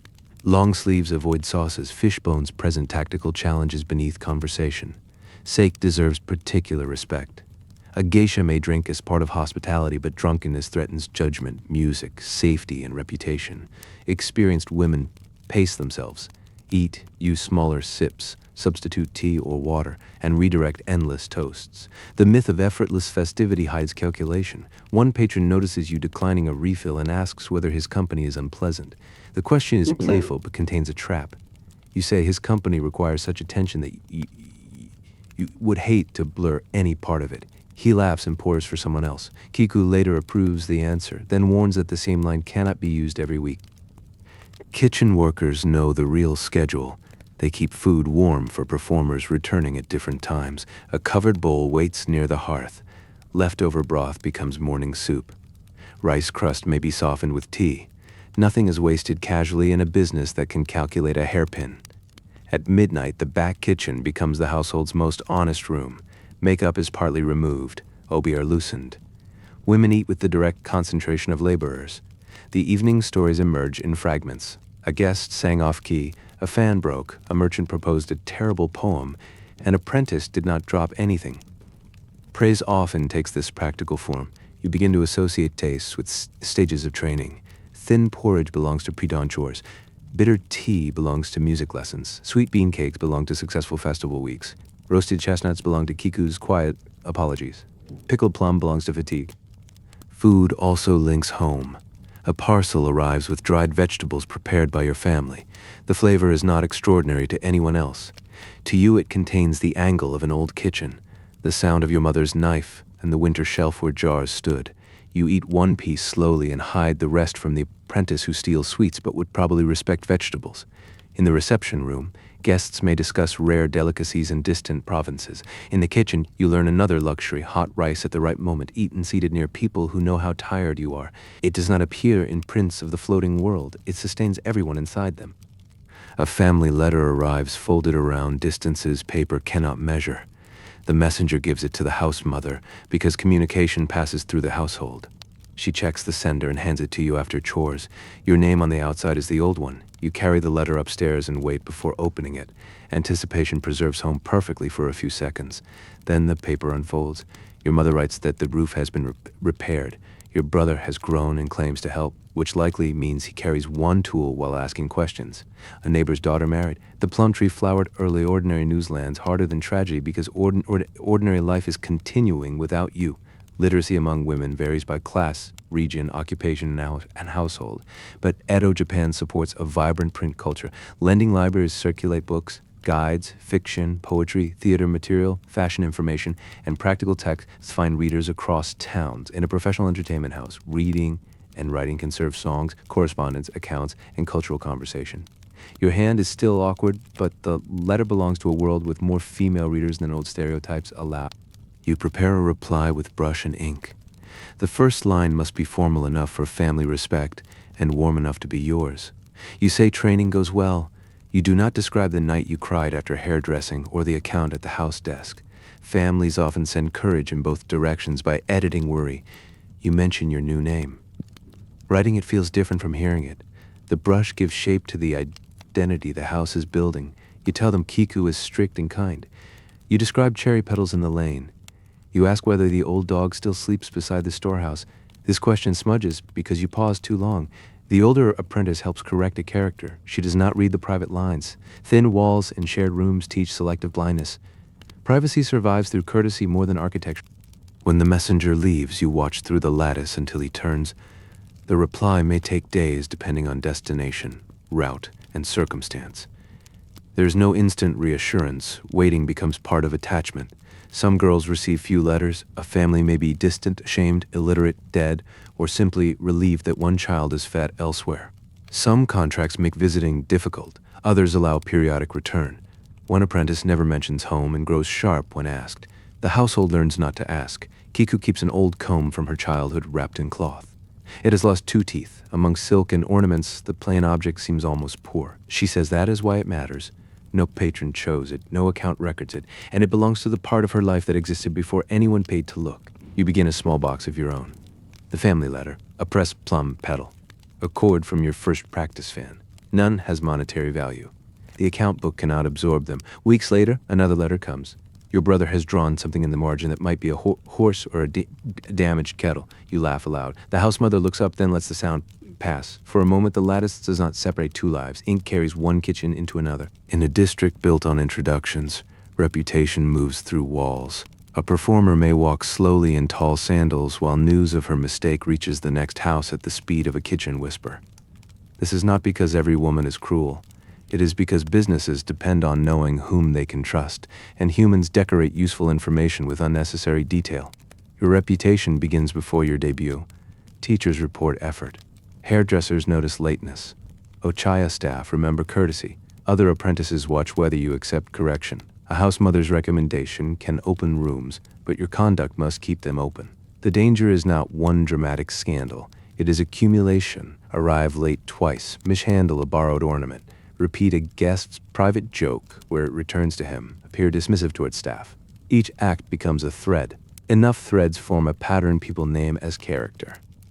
Rivalry grows naturally where opportunities are limited. A popular apprentice receives better engagements, gifts, and attention. Another girl may practice just as hard and remain overlooked. Houses compete while cooperating. Teachers train students from several places. Ochaya need a broad pool of performers. Friend and rival can be the same person at different hours. One morning, you hear that someone called your dancing stiff. The comment has no named source. This makes it impossible to answer and easy to believe. All day, your knees become self-conscious. At lesson, you over-soften each movement. The teacher stops you and asks, who has been directing your practice? You confess the rumor. She says stiffness is a useful criticism if the critic can point to a muscle. Otherwise, it is weather. Do not redesign the house because someone mentioned a cloud. She corrects your shoulder, which is in fact tense, and sends you through the phrase again.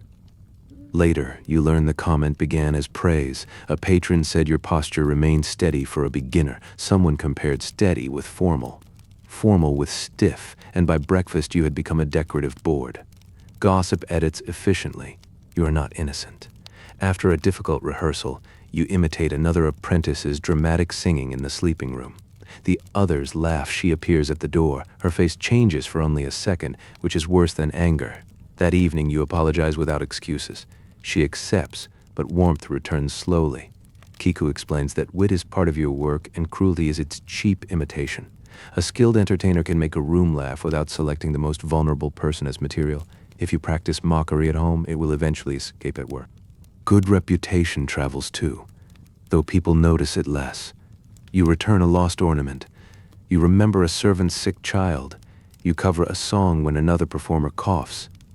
These acts collect quietly. Months later, an ochaya asks specifically for you because staff find you easy to work with. No one announces which moments built the request. The district never stops watching, but you can stop imagining one permanent audience. Different people hold different versions of you. One guest sees a nervous beginner, another sees a promising musician, a rival sees competition. The cook sees a girl who steals crisp rice. Reputation is plural, shifting, and partly beyond control. At night, rain blurs the lanterns outside the lattice. News still moves, but you let it pass. Tomorrow's lesson offers something firmer than rumor, a phrase, a note, a hand position. Work cannot control every story, yet it gives you a life larger than what others say. The beauty of wooden cities is inseparable from their danger. Kyoto has endured repeated fires across centuries. Edo is famously vulnerable too. A vast city of timber, paper, charcoal, oil lamps, kitchens, workshops, and wind. In your lane, every warm light carries a small responsibility. At closing, lamps are checked. Wicks are lowered or extinguished. Charcoal braziers are covered safely. Ashes stored with care. Kitchens inspect hearths. Water buckets remain ready. Regulations and neighborhood organizations address fire because one careless flame can erase blocks of houses. You learn to move long sleeves away from lamps. Hair ornaments and oil make open flame especially unwelcome. During a gathering, guests may smoke tobacco pipes. Ashtrays require attention. A tipsy hand near a screen is redirected before anyone calls it brave. One evening, smoke appears behind a kitchen wall, 2 houses away. A shout rises, but the response becomes organized. People carry water. Shutters close against sparks. Instruments and account books are moved to safer positions. The small fire is contained before it spreads. No one performs heroism. Many people perform tasks. The next morning, wet boards and soot smell through the lane. One storage shed has blackened. The household sends food to neighbors. Work resumed because lost income would deepen damage.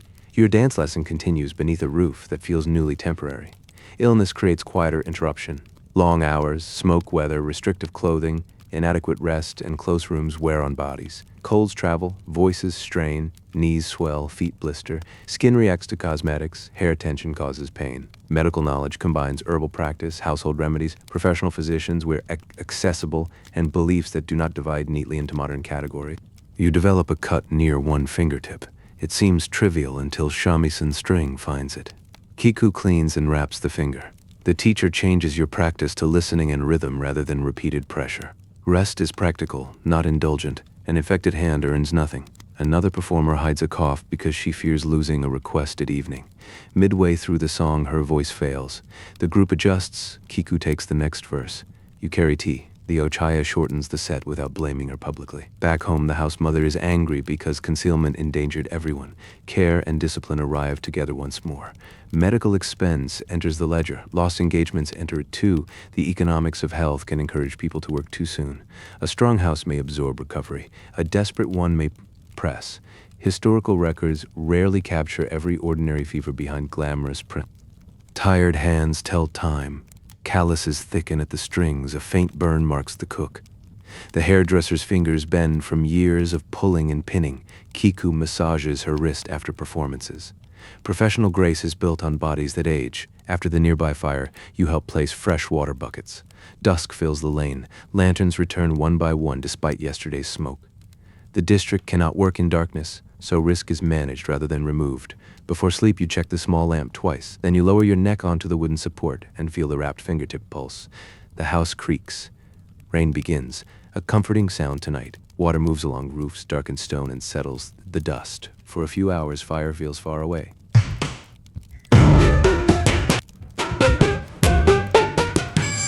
The request arrives on a pale morning after rain. A trusted ochaya is hosting a gathering for patrons who have seen you observe, pour, and dance short sections. Now they ask whether you can present a full piece with shamisen accompaniment. The house mother reads the note twice, though the words do not change. Kiku says nothing until the decision is made. Then she tells you rehearsal begins immediately. There is no official bell announcing that an apprentice has become ready. Readiness is an argument between skill, opportunity, business, and nerve. Your teachers know the piece is not perfect. Perfection would postpone every debut until old age. They believe you can recover if a detail goes wrong. That belief, more than the absence of mistakes, places you in the room. The chosen dance follows a familiar seasonal narrative. It offers clear shapes, controlled travel, and a musical line Kiku can support.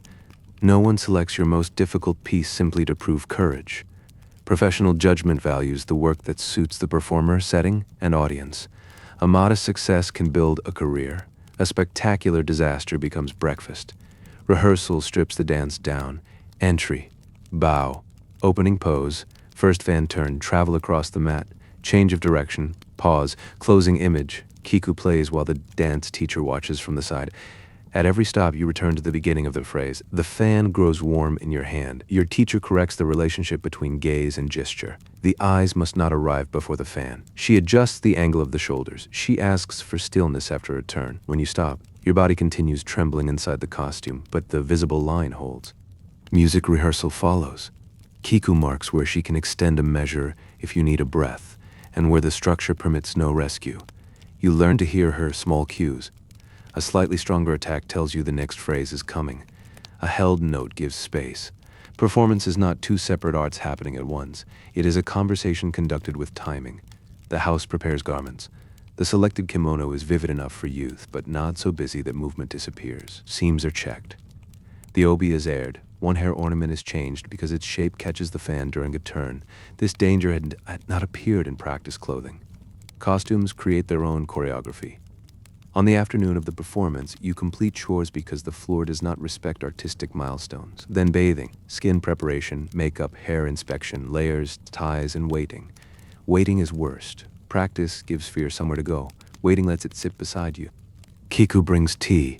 She says nerves are useful if they sharpen attention. Fear becomes harmful when you make it the evening's most important guest. The actual guests came to enjoy themselves, not to judge an apprentice at a secret tribunal. Offer the dance. Do not demand that it prove your worth. The walk to the ochaya passes through blue dusk. Rain has left the stones dark. Lanterns appear one by one. Your footwear feels higher than usual, though no carpenter has altered it. An attendant follows with the shamisen case. Kiku's pace remains steady. You match it. Inside, the staff greet you warmly but continue working. Their normality helps. Cups need setting. A delivery is late. One guest has changed the number attending. The universe contains concerns beyond your fan angle. The patrons arrive. You recognize two from your Minarai evening. Another is an older textile merchant whose house supplied fabric now resting across your shoulders. This connection makes the garment feel heavier. He studies the pattern and nods at the house mother's choice. Conversation begins. You participate lightly, saving breath and attention. Kiku plays one song with another geisha. Food arrives. The performance is scheduled after the first Is has entered the room, but before Seik loosens it too far. At the signal, you move into position. Knees settle, fan lies to the side. The room quiets not absolutely, but enough. A kettle continues near the corridor. Rainwater drops from an eave. Someone adjusts cloth beneath one knee. Real rooms never become the perfect silence of rehearsal. Kiku tunes. 3 strings answer. The opening notes begin. You bow. The first breath finds space beneath the obi. Your hand reaches the fan. It opens with the correct restrained sound. The initial gesture crosses the body, and your gaze follows after the small practice delay for several measures. You think about everything: wrist, shoulder, feet, face, sleeve, timing, the distance to the cup near the textile merchant. Then thought begins to thin. The music becomes a path familiar enough to walk. Your body recognizes, turns before language, names them. One problem appears. During the second section, the edge of your long sleeve catches briefly against the obi ornament. Panic offers to pull it free. Training refuses. You modify the hand path by a fraction. Turn with the phrase, and the fabric releases as if the movement were designed. Kiku sees. Her rhythm remains unchanged. The dance moves toward its quiet center. You raise the fan and look beyond it, not at any guest, but toward the imagined landscape the song provides. A river at evening, a figure waiting near Willow Shadow. The room receives the image. You can feel a tension without meeting it. The last phrase arrives. Earlier in training, endings caused you to hurry because relief pulled forward. Tonight you let the final note complete. The fan lowers, stillness stays when heartbeat beyond comfort. Then you bow. Approval rises softly. No one shouts. The textile merchant says the sleeve recovery was elegant, revealing that he noticed and chose kindness. Another guest praises Kiku's accompaniment. Someone asks the name of the piece. Conversation returns around the performance rather than crushing it beneath congratulations. You resume your place. Pouring afterward feels stranger than dancing. The cup in your hand is ordinary, but you are not quite the person who entered. Adrenaline trembles near your fingertips. Kiku takes the bottle from you for one round, pretending she needs it elsewhere. Later, a party game begins. You laugh at the correct moment and lose deliberately to a shy guest. The evening continues. This is important. Your performance was not a final scene. It was one part of hospitality, offered and then folded into the room. On the walk home, Kiku lists corrections. The second turn traveled too far. The final shoulder line could soften. Your breathing before the central phrase was audible to her. Then she says the sleeve recovery was professional. At the okiya, the house mother waits. Staff have already sent a brief report. Information has always arrived faster than your sandals. She gives one approving nod. The cook offers hot broth. Other apprentices ask questions until the senior woman tells everyone to let you undress. The costume comes away layer by layer. The obi releases, makeup dissolves, hair ornaments rest on the tray. Without them, the achievement seems almost imaginary. Then you find the faint crease where the sleeve caught.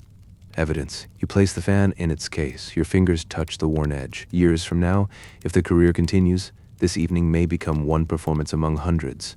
Tonight, it is the first complete bridge between practice and work. You crossed without falling. The house has already begun planning what you must learn next. Success does not end apprenticeship. It makes apprenticeship busier. After the requested dance, more rooms ask to see you. Teachers become less patient with errors they once considered normal. The house spends more on appearances because visibility now has a chance to return money. You have climbed one step and discovered that the next step owns a sharper broom. Over months and years, an apprentice may move toward recognition as a full professional geisha or geiko. The timing, ceremony, hairstyle, clothing, and contractual transition vary by place and period.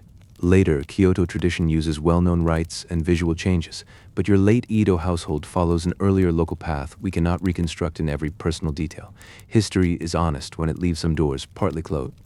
What changes first is not costume but responsibility. You begin attending engagements without sitting only at the edge. You carry larger parts of songs. You lead simple games. A new trainee follows you through the morning chores and copies your mistakes with impressive accuracy.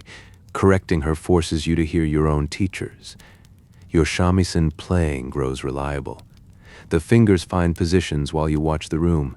A broken string no longer feels like disaster. You can replace it, tune, and continue. You learn several versions of popular pieces and recognize which one an older guest expects after humming a dangerously vague opening. Dance becomes less mechanical, steps remain precise. But you can shape the space between them. The fan no longer monopolizes attention. Your eyes, breath, and stillness contribute. A teacher stops asking you to remember the sequence and begins asking what the scene means. This is more difficult. Conversation deepens through accumulated encounters.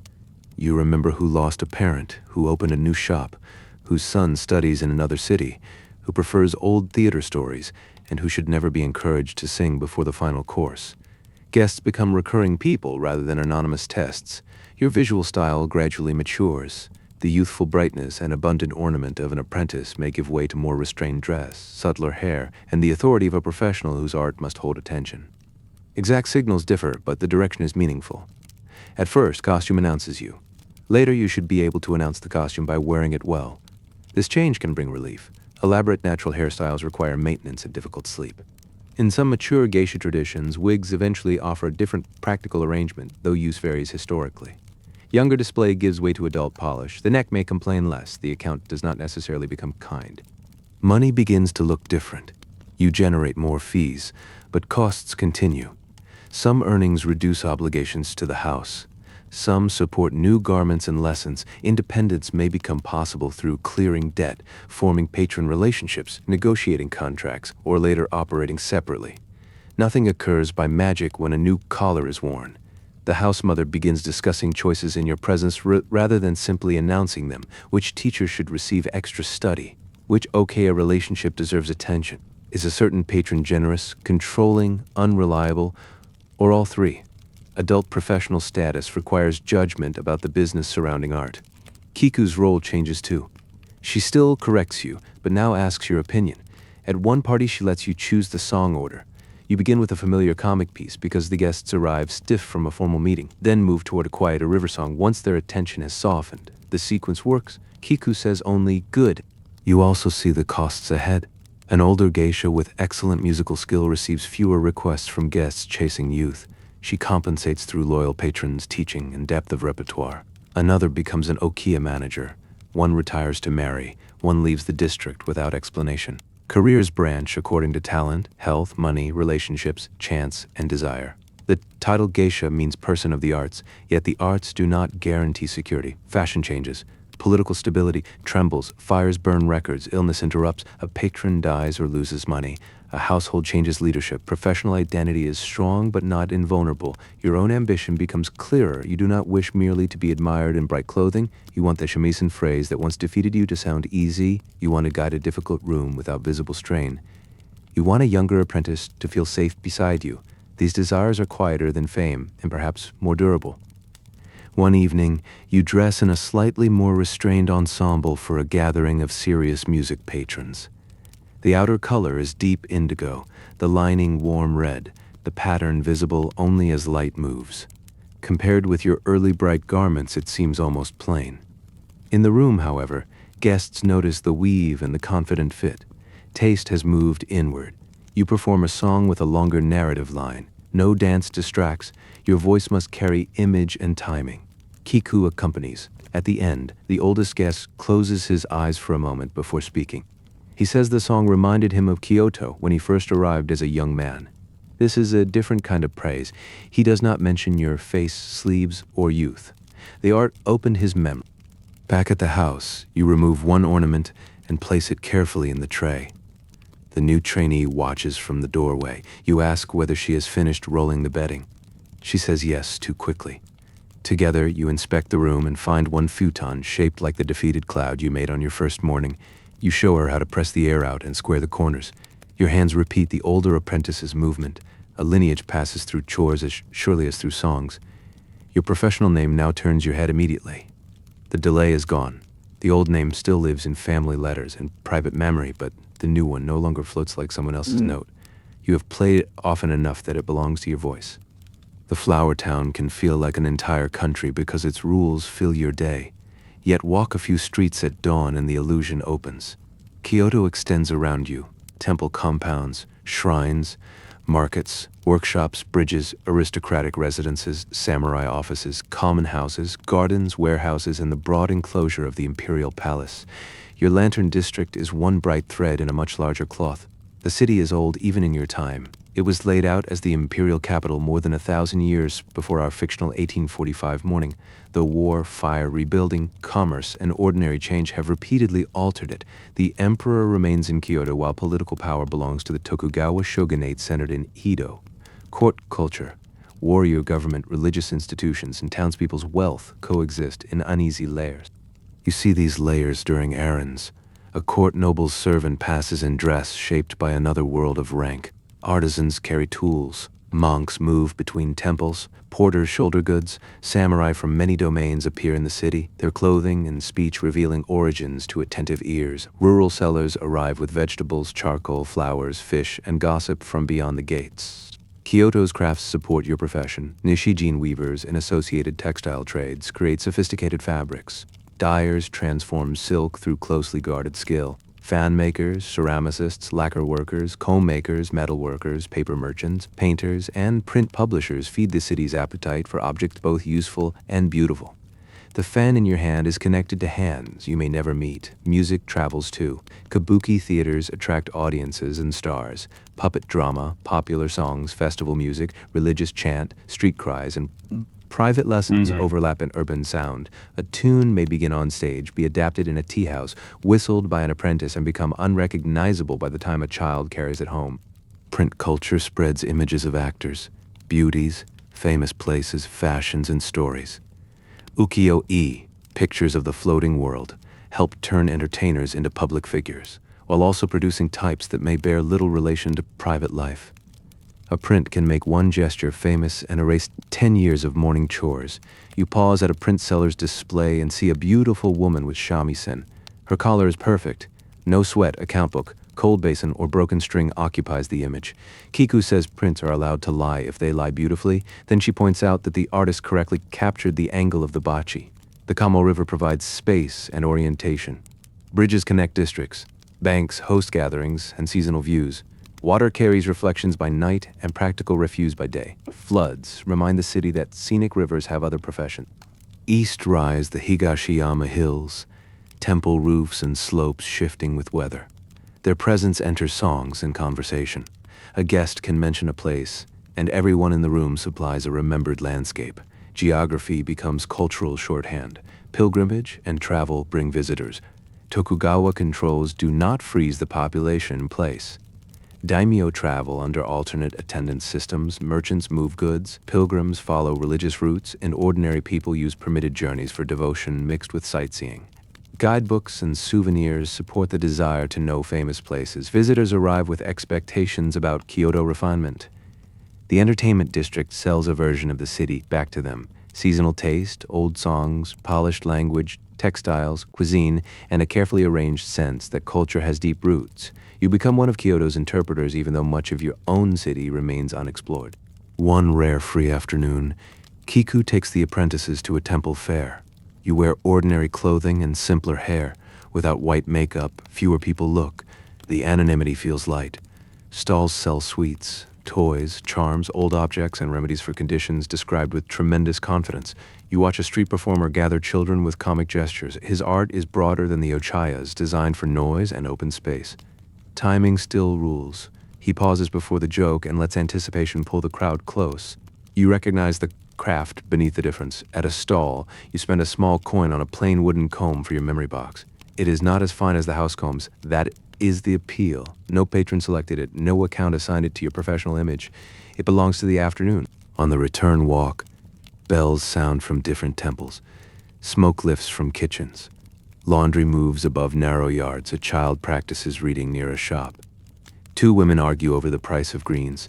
Kyoto is not permanently elegant. It is alive, which includes bargaining. Back inside the flower town, the lattice pattern falls across the floor. The district narrows your world again, but not completely.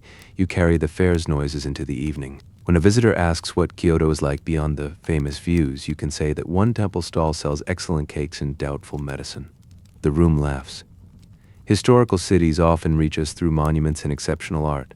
Your life reminds us that a city is also repetition. Water carried, floors swept, meals cooked, fabric mended, letters delivered, feet crossing the same bridge.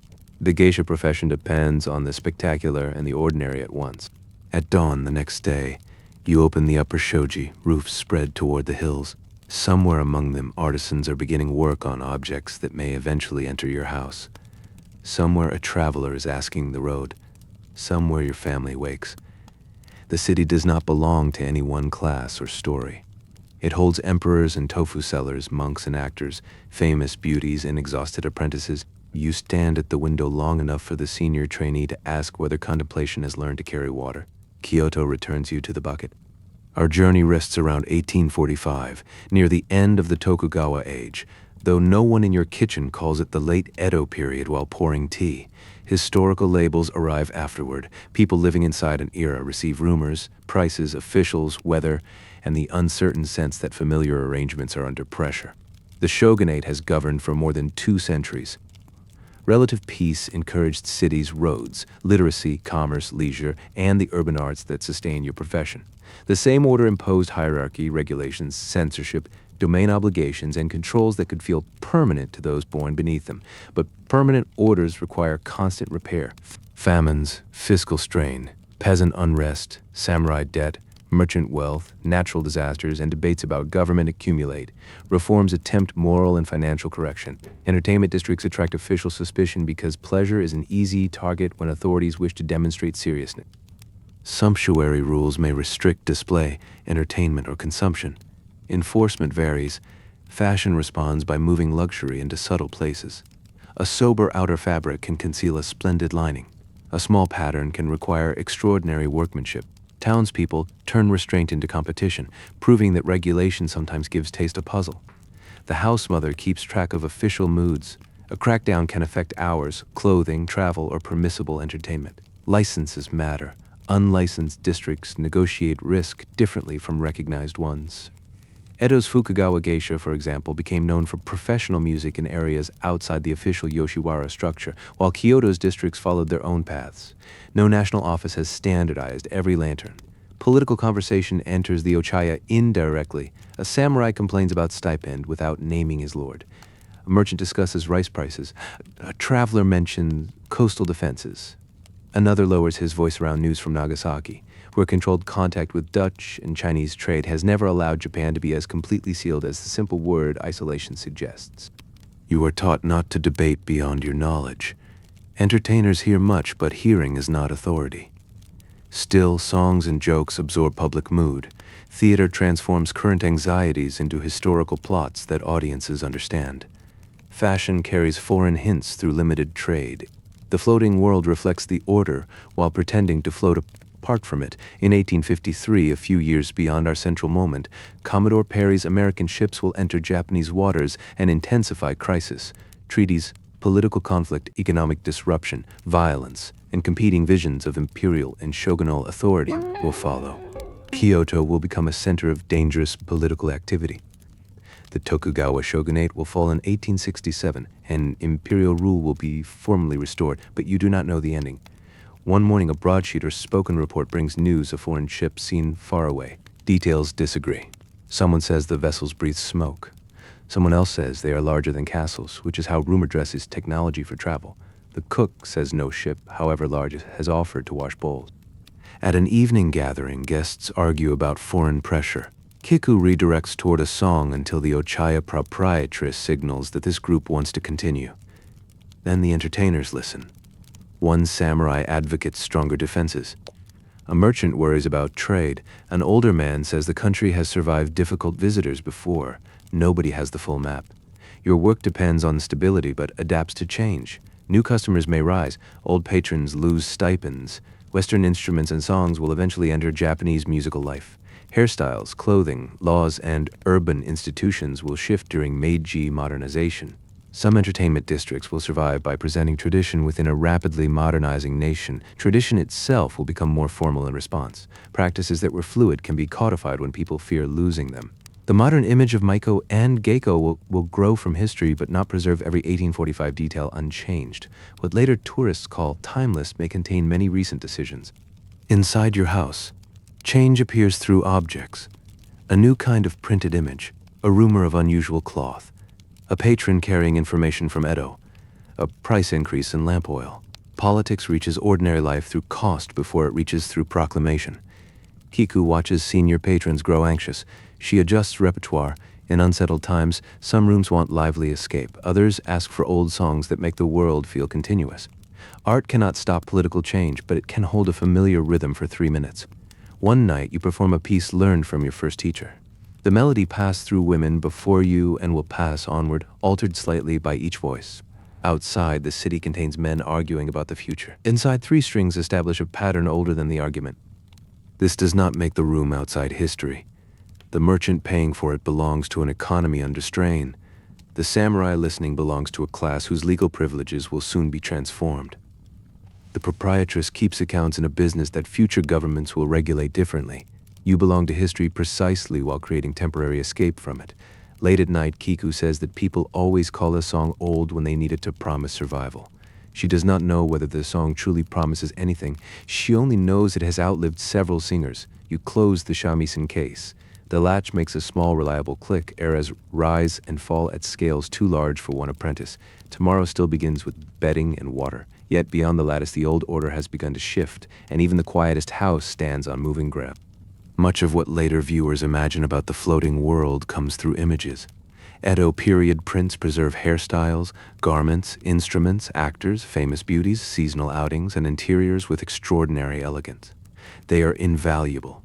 They are also designed objects made for sale, not windows accidentally left open. A print chooses a moment. The artist arranges line, color, gesture, and pattern. Publishers judge demand. Carvers and printers translate design into blocks and impressions. Buyers want beauty, fashion, humor, celebrity, or an admired place. Nobody purchases a glamorous portrait because it captures the subject developing a blister while carrying rinse water. You stand again outside the print shop. One image shows 2 entertainers walking. Their robes fall in perfect planes. The attendant's shamisen case creates a strong diagonal behind them. The street contains just enough detail to establish place. Weather has been edited into design. The picture may still tell truths. It shows the instrument as professional equipment. It records comparatively restrained geisha dress beside more extravagant courtesan imagery. It suggests attendance, movement between engagements, current taste, and the public visibility of female performers. But the paper cannot provide a full day. It does not show who financed the robes, repaired the hems, negotiated the appointment, washed the face, or waited to wait for the women to return. It cannot tell whether the subject enjoyed her career, feared a debt, loved a patron, disliked him, supported a relative, or had a headache. Written sources have their own selections. Official regulations tell us what authorities wanted to control, not necessarily what everyone did. Account books reveal costs while hiding feelings. Guidebooks promote attractions. Moral criticism exaggerates decline. Memoirs remember selectively. Foreign observers misunderstand local categories. Later, nostalgia polishes customs into timeless tradition. The lives of ordinary apprentices appear in fragments around the people and institutions considered worth recording. A famous performer may have a name. The girl who swept her room may leave only labor implied by cleanliness. Silence in the archive does not mean silence in the house. For our story, careful imagination bridges small gaps while marking larger ones. You can plausibly feel cold water, sore knees, tight hair, stage nerves, homesickness, pride, and relief because bodies and training create such experiences across many settings. We should be more cautious about assigning an exact ceremony, age, contract, or private thought to every Edo apprentice. This caution does not make the journey colorless, it makes room for difference. One house may be affectionate, another brutal. One girl enters under family pressure, another seeks urban opportunity. A third experiences both. One becomes an admired musician, another leaves. One finds community inside constraint. Another remembers only the constraint. The popular mistake of merging geisha with courtesans also grew through selective imagery and outsider fascination. Both worked around pleasure districts, clothing, patrons, and performance. Their proximity made an easy picture. Occupational boundaries, licensing rules, different skills, and lived variations made a harder history. You return to the okiya after looking at the print. The real workroom contains none of its balanced composition. A bucket stands near mending. One apprentice has left a comb beside an account book and receives immediate correction. Kiku's instrument case leans at an angle no artist would approve. Morning light enters through the lattice and lays parallel shadows across tatami. For one instant, the ordinary room becomes more beautiful than the print. Then the cook asks you to move the bucket. History for sleep can be gentle without becoming careless. We can enjoy lanterns, silk, rain, and music while remembering the economic system behind them. We can imagine one apprentice without claiming she represents all women. We can let beauty remain beautiful without asking it to hide labor. The print shop closes its shutters at evening. Unsold images wait in stacks. Some will survive fires, damp, travel collectors, and centuries. The women pictured will become types in museums. Their real footsteps are gone, yet a long shamisen case, a sober patterned robe, and one turned head still carry information forward. We look, compare, question, and listen for what the image could not hold. Behind the elegant line waits a whole working day. After so many chapters of powder, silk, smoke, and summer heat, cleanliness deserves its own evening. Bathing in Edo, Japan is not an occasional luxury reserved for the extremely muddy. Public bathhouses become common features of urban life, especially in large cities, though local practice, household means, regulation, fuel, and water supply create variety. A bath offers hygiene, warmth, sociability, and one of the few places where elaborate clothing must admit defeat. Your okiya cannot casually soak every person in unlimited hot water at any hour. Heating requires fuel. Water requires carrying. Household washing handles daily needs, while a public or shared bath can provide deeper bathing according to schedule. The arrangement is practical, communal, and not designed for anyone whose ideal relaxation requires a locked door and 6 towels. The bathhouse separates street from washing space. Footwear remains outside the clean area. Clothing is folded and washed. Cedar buckets and stools line the wet room. Steam softens the edges of bodies and wood. Etiquette begins before immersion. Wash and rinse first so the hot communal water remains clean. The tub is for soaking, not for carrying the day's dust into shared warmth. Gender arrangements differ by place and period. Some bathhouses separate men and women. Mixed bathing also exists and attracts official attempts at restriction at various times. Regulations change, partitions appear, disappear, or prove incomplete, and ordinary practice refuses one simple picture. For our Kyoto apprentice, the house chooses a women's bathing time and place it trusts. Privacy remains relative. Women from the neighborhood sit nearby, shopkeepers' wives, servants, artisans, children, older women who know every household history, and perhaps another performer whose professional mystery has now been reduced to a wooden bucket. People who spend evenings arranged as living artworks wash like everyone else. Your hairstyle complicates the process. Once professionally set, it cannot be soaked casually. You bind and protect it, washing the body while keeping the arrangement above steam and splashes. This requires bending at careful angles. Another apprentice holds a cloth while you rinse your back. One child watches the structure on your head with open fascination until her grandmother redirects her. Cosmetics must come away fully. White pigment gathers around the hairline and collar. Oil, powder, and red leave faint traces in water. Skin beneath can feel tender. You cleanse gently rather than scraping away tomorrow's face. Dangerous compounds in some historical white cosmetics at a hidden risk no amount of ordinary washing entirely solves. The hot tub finally receives you. Heat rises through cold feet, knees, back, and shoulders. For the first time that day, no obi holds the ribs. No wooden sandal changes balance. No guest expects attention. The body expands into its own shape.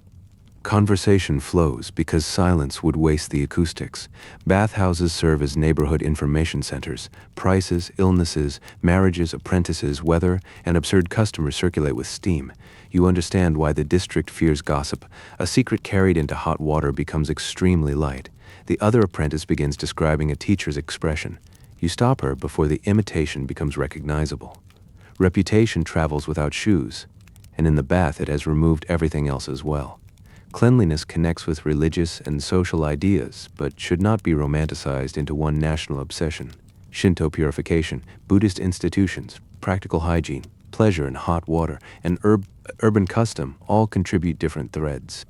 People still encounter lice, skin disease, smoke, waste, and limited clean water. A frequently bathing city is not a modern sanitary system transported backward. After soaking, you rinse, dry, and dress in simpler clothing for the walk home. Damp skin meets cool air near the entrance. Your body feels loose enough to reveal how tired it was. The hair remains intact, which counts as professional triumph. Back at the okiya, combs and pins are checked. A little oil smooths the hairline. Bedding waits.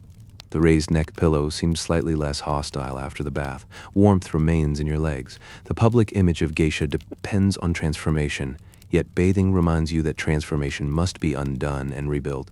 Powder leaves, silk folds away, hair eventually comes down. Skin needs rest. The profession occupies the body, but it does not replace the body. One senior woman prefers baths almost unbearably hot. Another enters slowly and complains.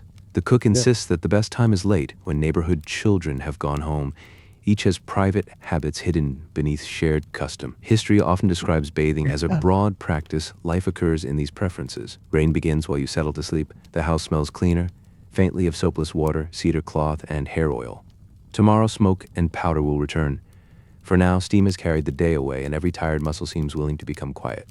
Your work usually takes place in rooms entered through reputation and invitation. Festivals bring a different audience. Kyoto's calendar fills with religious observances, processions, markets, seasonal customs, and neighborhood celebrations shaped by shrine, temple, guild, street, and household. Public space becomes theater without losing its sacred center. The famous Gion Festival has centuries of history connected with the Yasaka Shrine and protection from epidemic. In summer, immense decorated floats, music, ritual, neighborhood organization, and crowds transform parts of the city. The festival is not created for geisha. Though Flower Town businesses participate in the surrounding social season, your house prepares for visitors and obligations, while streets prepare for gods, commerce, and spectacle. At smaller occasions, entertainers may be asked to perform for broader groups or appear in processions and greetings. Public visibility changes the work. In an ochaya, you can read 10 faces. In a festival space, attention scatters across children, vendors, bells, drums, smoke, weather, and someone's determined purchase of grilled food. Your teacher selects clear pieces. Tiny expressions disappear at a distance. Gestures must remain refined yet legible. Music needs enough attack to survive ambient sound. The shamisen players sit where instruments are protected from rain and elbows. The performance platform is modest. Lanterns hang overhead. Families gather. Some spectators know the dance, others only know they enjoy the bright sleeves. A group of children at the front copies your fan positions in real time, producing an unauthorized second choreography. You begin. The first musical phrase competes with a vendor's call. Kiku increases energy without increasing haste. You broaden one turn slightly. The fan catches lantern light. For a moment, the audience gathers into the same rhythm. Public eyes feel different from patron eyes. No single guest owns the atmosphere. A poor child can watch beside a merchant's servant. Access is still shaped by social boundaries and position, but art spills farther than the Teahouse account. Afterward, you make a quiet shrine visit in ordinary clothing.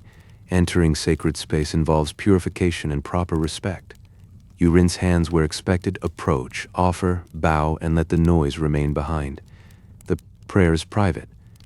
Perhaps you ask for health, skill, family safety, and a night without neck pain, though divine priorities may differ. Religious life and entertainment are not sealed worlds. Performers visit shrines and temples. Festivals support vendors and artists. Buddhist memorials and household rites structure calendars. Songs borrow famous sacred landscapes. At the same time, moral authorities may criticize pleasure districts. Society permits contradiction because it has nowhere else to put daily life. New Year brings another kind of public ritual. Houses clean, prepare special foods, settle obligations, display appropriate decorations, and make formal visits. Geisha and apprentices greet teachers, teahouses, and patrons. The work of relationship becomes visible in a circuit of bows. You wear formal clothing and move through cold morning streets. At each doorway, phrases repeat, but sincerity must not look used. Teachers receive thanks. Teahouse mothers assess growth. Senior performers exchange news. Younger apprentices compare everyone silently. One shrine courtyard holds votive tablets and paper fortunes. Writing appears everywhere, but the future remains stubborn. A favorable fortune can encourage, an unfavorable one may be tied and left according to local custom. You draw none today. The house schedule already predicts enough. Festivals also mark change in your training. The dance performed badly last year feels steady now. A child who watched you then appears taller. A vendor recognizes kiku. Repeated calendars turn the city into memory. After the Lantern Festival ends, workers remove decorations, wax strips are scraped, food stalls vanish, street dust remains. Sacred objects return to storage. Public magnificence depends on cleanup just as ochaya elegance does. You help carry folded costume pieces home. Without lanterns, the lane looks narrower. The sound of drums continues faintly from another neighborhood, delayed by distance. At the okiya, the young trainee who copied your mistakes asks whether the crowd frightened you. You say yes. She asks how you danced anyway. You tell her the same thing Kiku once taught. Fear can attend, but it does not choose the song. Outside, festival sound fades into ordinary night. One bell marks an hour. The gods have received their rights, merchants their customers, children their sweets, and the household its new list of repairs. The city returns to routine, carrying a little more memory. The last gathering ends after midnight. Guests leave in stages, still talking at the entrance. Staff collect cups and fold cushions. The shamisen returns to its case. Your fan closes, white makeup remains composed, but beneath it, the face has finished working. You and Kiku step into the lane with an attendant behind carrying the instrument. Rain ended earlier. Stone reflects lantern light in broken gold. Most shutters are closed. The district that seemed crowded before supper now offers only distant footsteps, a dog shifting beneath an eave, and water moving through a gutter. Walking home is not empty time. You review the evening quietly. Which song settled the room? Where did conversation drag? Did the visiting guest prefer lively games or old stories? Kiku asks what you noticed before offering her own account. You mention the merchant who stopped speaking when a certain place name arose. Kiku saw it too and changed songs. You mention the host's relief when his shy visitor finally joined the hand game. That mattered. Hospitality is judged partly by what guests carry home. She corrects one detail of your pouring, your wrist turned inward. Even after midnight, instruction remains awake. The lane passes familiar thresholds. Behind one, you practiced your first bow. Behind another, you danced while your sleeve caught. A third once refused the household during a scheduling disagreement and now sends regular requests. Professional geography is made of remembered rooms. Farther away, watchmen and night workers keep the city functioning.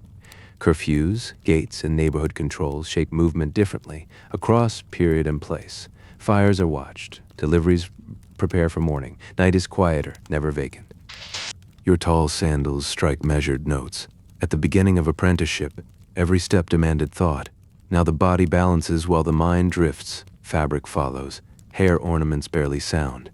Kiku's pace slows near a bridge. Her foot hurts again. You match without comment. The river below is dark, carrying a few long reflections. She says that when she was new, she believed every successful evening would feel like a rival. Instead, success became work and work became life. You ask whether she regrets it. She takes long enough that the question becomes part of the river. She says she regrets some patrons, one teacher, 2 hairstyles, and a winter kimono chosen by a woman with no respect for color. The career itself is harder to separate. It gave form to years that would have passed somewhere. This is not a simple answer, and you are glad.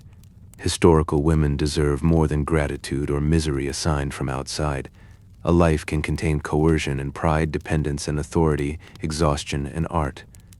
One person may feel differently at 20, 40, and 60 near the okiya. The attendant hands over the case. You thank him by name. Warm light shows through the kitchen lattice. The house mother is still awake because one performer has not returned. Inside, footwear is aligned. Greetings are quiet. The cook has left broth near their hearth. You loosen outer layers enough to sit comfortably while giving the brief report. Fees and incidents will be recorded tomorrow. Kiku removes hair ornaments. You help place them on the lacquer tray in order. Metal and decorative pieces that glittered in the room now look small and tired. The shamisen case rests against the wall. Its silence feels earned. Makeup dissolves under cloth and water. White leaves the nape, revealing skin marked by the collar. Red disappears. Your face returns in sections. The bronze mirror holds both versions without preference. You eat broth, salt, and warmth settle the body. Other women arrive, bringing short gusts of rain smell and stories. One guest fell asleep during a poem. Another requested a song no one had heard in years. Laughter stays low to protect those already sleeping. At last, the house mother closes the final account book. Lamps are checked, doors slide. The lane outside loses one more patch of light. Upstairs, you fold the professional garments and put on sleeping clothes. Hair remains suspended on its careful support. The wooden neck pillow no longer feels like furniture. It feels like the final punctuation of the day. Before sleep, you hear Kiku moving in the next room, then stillness. Your feet ache.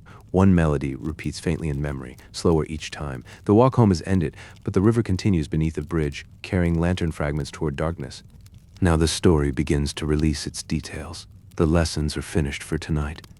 No teacher waits beside the fan. No guest needs a cup. No account requires your attention. The lattice door is closed, the shamisen case latched, the brazier covered safely, and the last wet sandals placed where morning can find them. The house settles in layers. A board cools and gives one soft knock. Paper screens move with the smallest draft. Rain gathers along the eaves, pauses, and falls into the courtyard basin. Someone turns beneath a quilt. Somewhere deeper in the neighborhood, a final shamisen phrase ends without applause.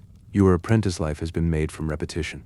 Wake before dawn, fold bedding, carry water, practice the bow, hold the fan, tune the strings, follow the older sister, enter the room, listen, pour, play, return, remove the face, protect the hair, sleep carefully, begin again. From outside, the profession appears to be bright silk and lantern light. From inside, it is mostly transitions performed well.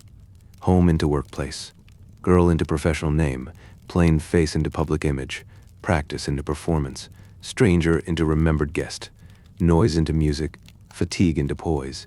You did not become elegant because history placed you in beautiful clothing. You became more controlled through thousands of corrections, many useful, some burdensome, some shaped by inequalities you did not choose. The house trained art and obedience together. Your skill grew inside a system that could support and constrain the same woman. The distinction between geisha and courtesan remains important. You trained as an entertainer: dance, shamisen, song, games, conversation, etiquette, memory, and the management of atmosphere. The surrounding pleasure economy contained blurred edges and unequal power, but your profession cannot be reduced to the misconception that has so often replaced its arts. Nor can one apprentice stand for every woman. Edo lasted more than 2.5 centuries. Kyoto, Edo, Osaka, and other towns developed different terms and customs. Houses varied. Decades changed. A later Maiko's formal stages are not a transparent window into 1750 or 1845. Our journey has been a cautious composite built to let ordinary labor become visible without pretending every uncertain detail is known. What can be known is enough for the room to remain. 3 shamisen strings, long instrument cases carried through streets, smartly dressed geisha in prints, Teahouse is built on credit and trusted introduction. Urban cultures rich in theater, travel, print, fashion, seasonal pleasure, and craft. Women who made livelihoods from performance and hospitality within the limits of their age. The 2 luminous images that guided the visual mood have also been left where they belong, as inspiration for light, texture, haze, hair detail, and intimate framing, not as evidence of Japanese dress. In the pictures prepared for this story, Chinese fantasy robes give way to late-Edo kimono, Japanese wooden houses, accurate instruments, restrained ornaments, and Kyoto streets. Style travels. History needs to keep its own clothes. Your family ladder rests in the small box. Beside it lie the plain comb from the temple fair, one pressed petal, and the cord from an old practice fan. None appears in an account. These objects hold the self that professional display cannot fully own. The new trainee sleeps nearby. Tomorrow, her bedding will be uneven. You will show her how to fold it. In time, she may correct another girl. Instruction passes through hands, not only famous names. Most teachers vanish from public record while their gestures survive. Kiku's room is quiet. Her shamisen waits against the wall. Years of music rest in wood and calloused fingers. Perhaps she dreams of home, a patron, a mistake, or nothing at all. History has no right to decide. Outside, Kyoto lies beneath the late Tokugawa night. Temple roofs, market stalls, official residences, artisan workshops, bathhouses, bridges, kitchens, and flower town lattices are dark. The imperial palace sleeps within its walls. Far away, the shogunate continues governing an order that will soon transform. No roof can hear the name of the future. Inside your room, the future has narrowed to breath in, then out. The neck support holds. Hair remains arranged above the bedding. The body has learned this strange form of rest. The white face is gone. The professional name is silent. For these hours, you do not need to guide attention, remember preferences, or make difficulty look easy. The room asks only that you remain warm. Rain softens. A gutter releases one last rush of water. From the courtyard comes the clean, dark smell of stone and cedar. Charcoal warmth fades gradually, safely enclosed. If you are still awake, you can let the lane empty in your imagination. Let the lanterns go out one by one. Let the bright sleeves fold into chests. Let the fan close. Let 3 strings become still. The apprentice who arrived with a cloth bundle is sleeping now. Her knees no longer count the hours. Her sore fingers have opened. Tomorrow brings the bucket, the broom, the song, and the careful door. But tomorrow does not need to enter yet. For now, there is only the old wooden house rain after midnight, and a pale suggestion of dawn resting far beyond Higashiyama. Nothing is required. The lattice holds the darkness gently. The room grows quiet, and then quieter still.